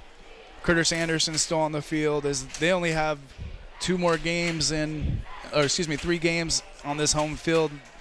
Let them get some playing time in front of their friends and family as well. Yeah, we won't be back here until October 30th, when Simon Fraser will come south of the border. First victory of the year by the Wolves was picked up a few weeks ago up in Burnaby. Backup quarterback now, Michael, in the game. Got J.J. Lemming, 6'5", 215-pound redshirt freshman. J.J., who's played a couple of games this season, the leading passer going into this game, as there is a hold-up on the field, I believe an injury. Tristram McComas coming off the field, they say. J.J. Lemmings, I read that he threw for over 8,000 yards and 97 touchdowns in high school. That's not bad. That's not bad at all. He's 6 foot. He's a big dude, 6'5", 6'6". They have a couple of good quarterbacks playing for Central Washington right now. Wow. Lemming taking control of an offense today that has just gone up and down and up and down. False start. Offense, number 51. 5-yard penalty, 2nd down. Even the offensive linemen are having a good time for the Wildcats today and jumping on each other and making fun of them for the false start. There's, it's a lot looser when it's a 35-point game at that point. I bet. A little less trash talk, a little bit more let's just play and, again, get out of this. Go to the fundamentals. Get out of the game without any injuries. Brings up second and 14. It'll be a handoff. First action that we've seen looks to be number 7, Cameron McKinney. And Cameron McKinney just waiting for his blockers to open a hole like Flanagan's had today, but still works his way up for a positive gain. Gotta like something like Cameron McKinney from Beaumont, Texas. Got those five. He got all the way to Garfield, North Dakota, and All now the finds way himself. up here. I mean, all the way up here. I mean, you gotta love a kid with that kind of heart, and he gets an opportunity to play today and have some fun. They get those 5 yards back from that penalty, setting up a 3rd and 10 for Central Washington. Lovelace taking a knee, and you wouldn't be shocked if everybody on that defensive side of the ball was taking a knee. They have been on the field a long time. McKinney gets it and then taken down quickly. Logan Reese out there very quickly, as some backups that we haven't heard their names as much today, but a very, very solid tackle, ripping him down, setting up a 4th down, bringing the special teams unit out for CWU. Man, I tell you, I love number 16 for Western Oregon. I love me some Joey Sinclair. I just like all the these way defensive backs. They've been fun to watch over the last few years. They play together. There hasn't been necessarily success in the wins and losses until the last 2 years, but it's fun to watch them play because they've been playing a lot of ball over the 3 or 4 years that they've been here. Joey's had a great couple of weeks. No penalty running into the kicker. Short kick. And it takes a Central Washington bounce near the GNAC insignia around the 25-yard line. Going to be interesting to see, again, the second time of Wyatt Harsh being out there. Maybe a little bit more poise, maybe a little bit better snap counts, maybe some crisper routes, and maybe he can get the team down the field and put some points on the board. And actually, we're going to get another substitution, it looks like. You are about ready to see Gannon Winkler. Gannon Winkler. Bainbridge Island. We were just, I said I'd never been there. And you still haven't been. Well, now I feel closer to it now. All right, there you go. He's tall, too. Do a little up back. Yeah, but getting everybody some action. Again, it's homecoming. There's a pretty decent-sized crowd here. A lot of people are expecting definitely a closer game, but happy to see everybody get a chance to play. Then we give our shout-out to Dante Davis, 5'10", 187 pounds, senior from Elk Grove, California. Also played, I think, at Azusa, if I read this correctly. He's been around a bit, but it's his senior year. Good for him to get in there and get some action. Omari Land also back there. Land will get it. No, they're going to let the freshman run it.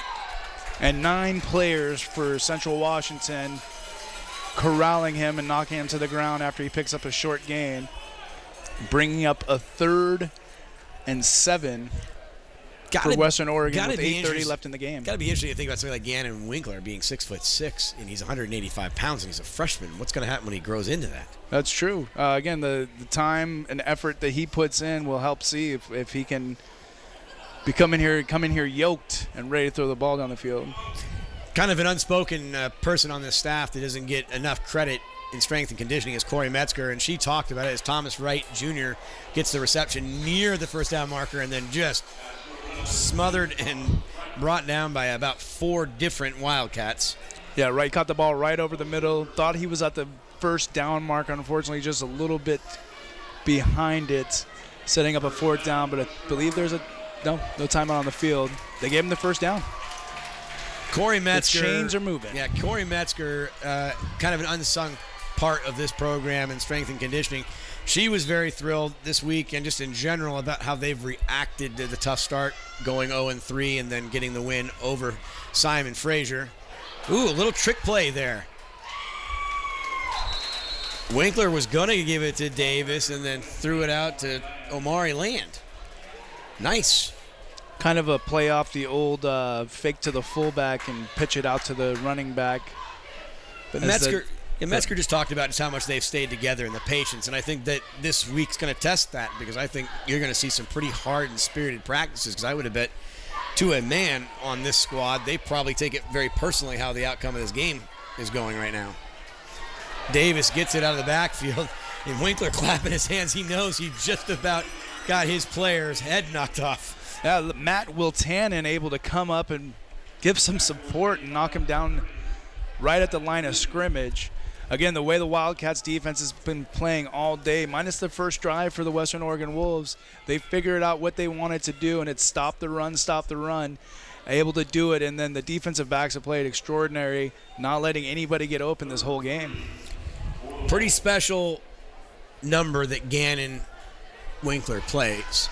Number 14, obviously, Ty Curry 2 years ago, leading this Wolves program to its first ever share of a GNAC title. As you see the quarterback keeper there, off the play fake to Valadares, but it looks like he came up a little bit hurt at this play, so we see everybody's kind of taking a beating here today, wearing red and white.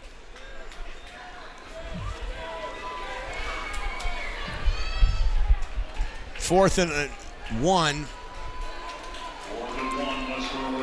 Winkler in the shotgun, hands it to Valadares. Valadares kicks it to the 50, gets it to the 40. Big Chunks wants to go. 20, 10, 5, he's gone. Touchdown, Wolves! What a great play for Andrew Valadares, taking it down the sideline for the home run. And as you see, Valadares coming right up the sideline. It just uses his speed. There was a wide open hole there for him. He was able to get to the outside and take it to the house for the Wolves. A bright play for them late in this game. Only 28 points more to go. 4 touchdowns if they can play some defense. Kosak going to come in for the extra point. But what a nice moment as this crowd has been waiting for something to happen for nearly 2+ hours. Extra point is good, and the score now 42-14. Wildcats over the Wolves here on Northwest Television Sports, KWVT, Channel 17.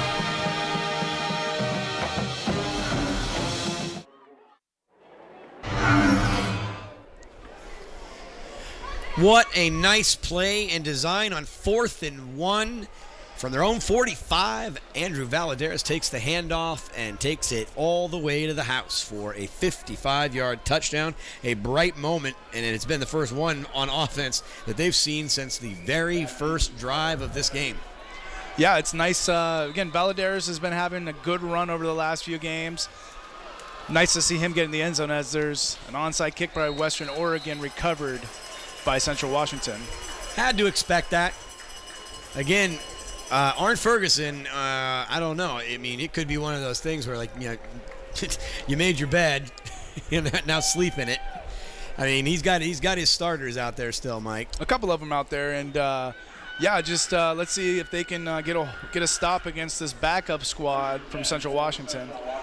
Maybe they can. It's a pride thing, definitely at this point. Yeah.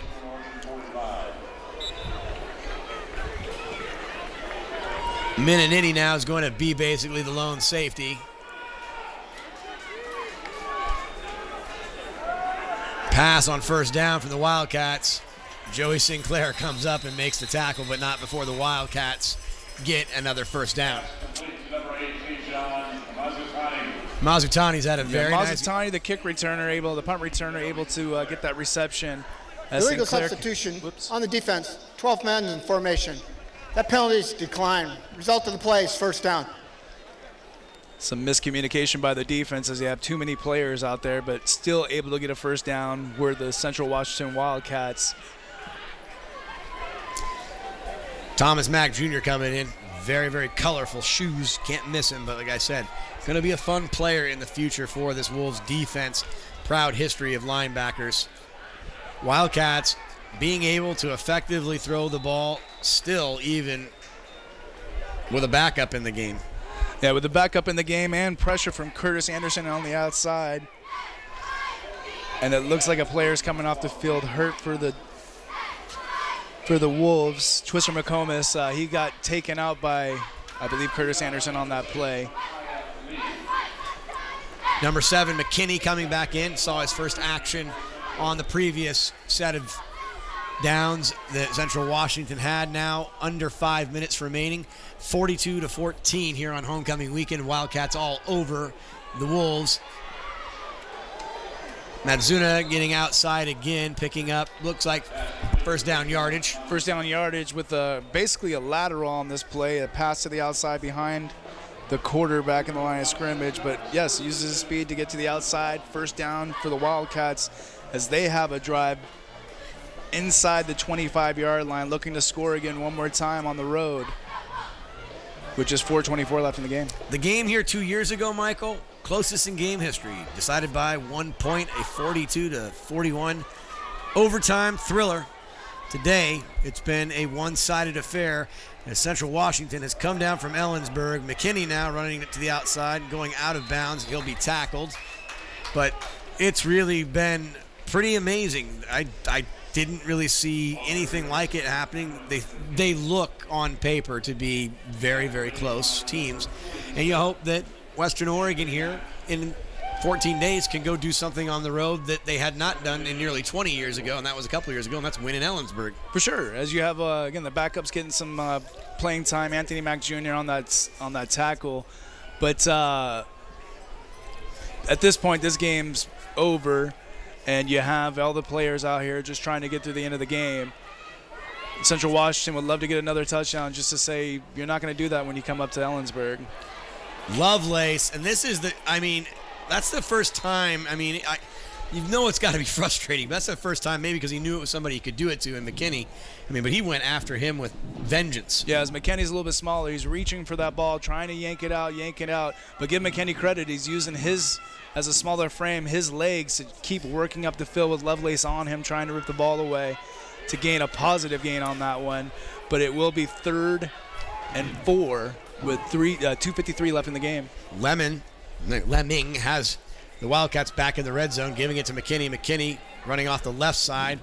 Going to pick up a couple of yards. Got to imagine that we're going to see our first field goal attempt today.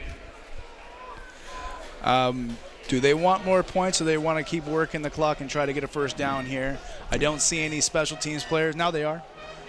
It's sad to imagine. For them it's the same thing, Michael. They get a chance to practice something they need to practice. Oh, it's also, do you want to run up the score with 2:20 left on the clock? Fair enough. You can turn it over. You can turn it over on downs. I don't think. I think this is good football. Soderberg hasn't been in there to kick one. Left footer, marked at the 17. We'll make it a 34-yard field goal attempt for number 47. Kick is up.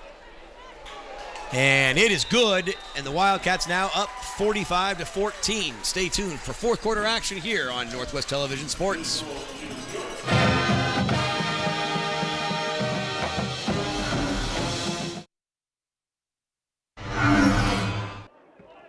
$34-yard field goal for Soderberg, and it out of sight. I know. Ooh, vague movie reference. Well done, if you Michael. say it, then they know now. Well, look, maybe you think I'm the dummy, which I am. Low kick, line drive. Oh, get out of the way. Curtis Anderson fields it, 20-yard line. Run to the right side, gets a nice block, needing more, and then down to the ground around the 34-yard line. And Curtis Anderson is just he's got a fuse. Said he's emotional, but he was looking for that. Playing hard, and sometimes his emotions get the best of him. But that one, he was trying to get to the outside. He hasn't had quite the special teams effect that he had in a couple years ago, but he's also out there on defense all the time as well. So you have the offense coming out. Thomas Wright's still out there. You see some starters that are still out there trying to get some more work in as this game is coming to a close with just 1:51 left. Winkler getting a second set of downs to see what he can do. Wildcats showing base defense. Land gets it off the right side, trying to see if he can match Valadares with a big run himself. I can't believe you knew out of sight and Soderberg reference. I'm still surprised by that. But again, Amari trying to add to his stats today. It's not a big deal, Michael. I'm not that curious. Sometimes I am. Starring Jennifer Lopez, George Clooney, Don Cheadle, yes. Approaching a minute 15 in a 45-14 game here in homecoming weekend. Winkler, nice little touch pass for Thomas Wright Jr., and just a little bit more air underneath that, Michael, and I think the speed of number 11 would have caught up with that ball. Yeah, it looked like he was getting out of the break and able to get down the field. Looked like the defensive back may have been holding a little bit, but not enough to affect the play. Back to the line of scrimmage with 1:10 left. It'll be 3rd and 7 for Western Oregon to get a first down. Dante Davis seeing considerable time in this lopsided game today. Like I said, senior, got to be fun to play in front of your home crowd one more time on homecoming weekend. Davis does not get it, and then the pass is knocked down, and that was the deer in headlight moment. I was kind of waiting to see if it was going to happen to Winkler. Great job there by Rashad Body, able to knock the ball down. Are they related, Michael? No, I actually read the wrong number there. My apologies. No problem. That's why I heard him like we got brothers on the team. That's no, that was a surprise myself. We got work to do. Max Randall, excuse me, number 25, one number Holding. lower than Body. Defense, number 20. 10-yard penalty results in a first down. It's been a great couple of weeks being back in the booth. We want to definitely take this time to thank everybody who makes this possible here for us. Michael Brown and myself in this booth, Ken Louis-Tag, our director, the entire crew, from the camera to the truck to the people that do just anything for KWVT. We could not be happier. It is such an honor and a privilege every time that we get to do it. Unfortunately today, Michael, with under a minute, Western Oregon ran into the proverbial buzzsaw. Yeah, you know, they were coming in. It looked like they were going to clash, and it was going to be a close game. But right away in the second quarter, some mistakes by Western Oregon allowed Central Washington Wildcats to take control of this game, and Western Oregon was never able to get back in it with their offense. Pretty neat, Mike. I'm looking into the crowd right now, and I know the camera will not be able. This Winkler in trouble. He will be sacked. But I see the Crichton cheering section. Peoples below us. That's pretty cool. They've got his jersey number on for Central Washington. And that's kind of the neat thing about this conference, the ability to be able to travel and see everybody. This will be the last play of regulation here.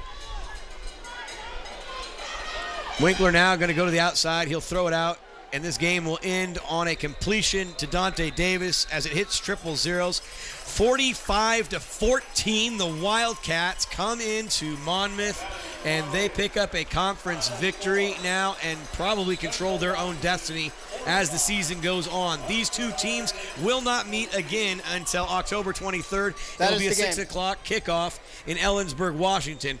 As for us here at KWVT, Northwest Television Sports, we're going to be back here on October 30th. Simon Fraser will come south of the border from Burnaby, and it'll be a 1:05 kickoff between Simon Fraser and Western Oregon. On behalf of everybody at KWVT and Northwest Television Sports, I'm Matt Palumbo. Football fans, wherever you may be, have a great day, be well, and stay safe.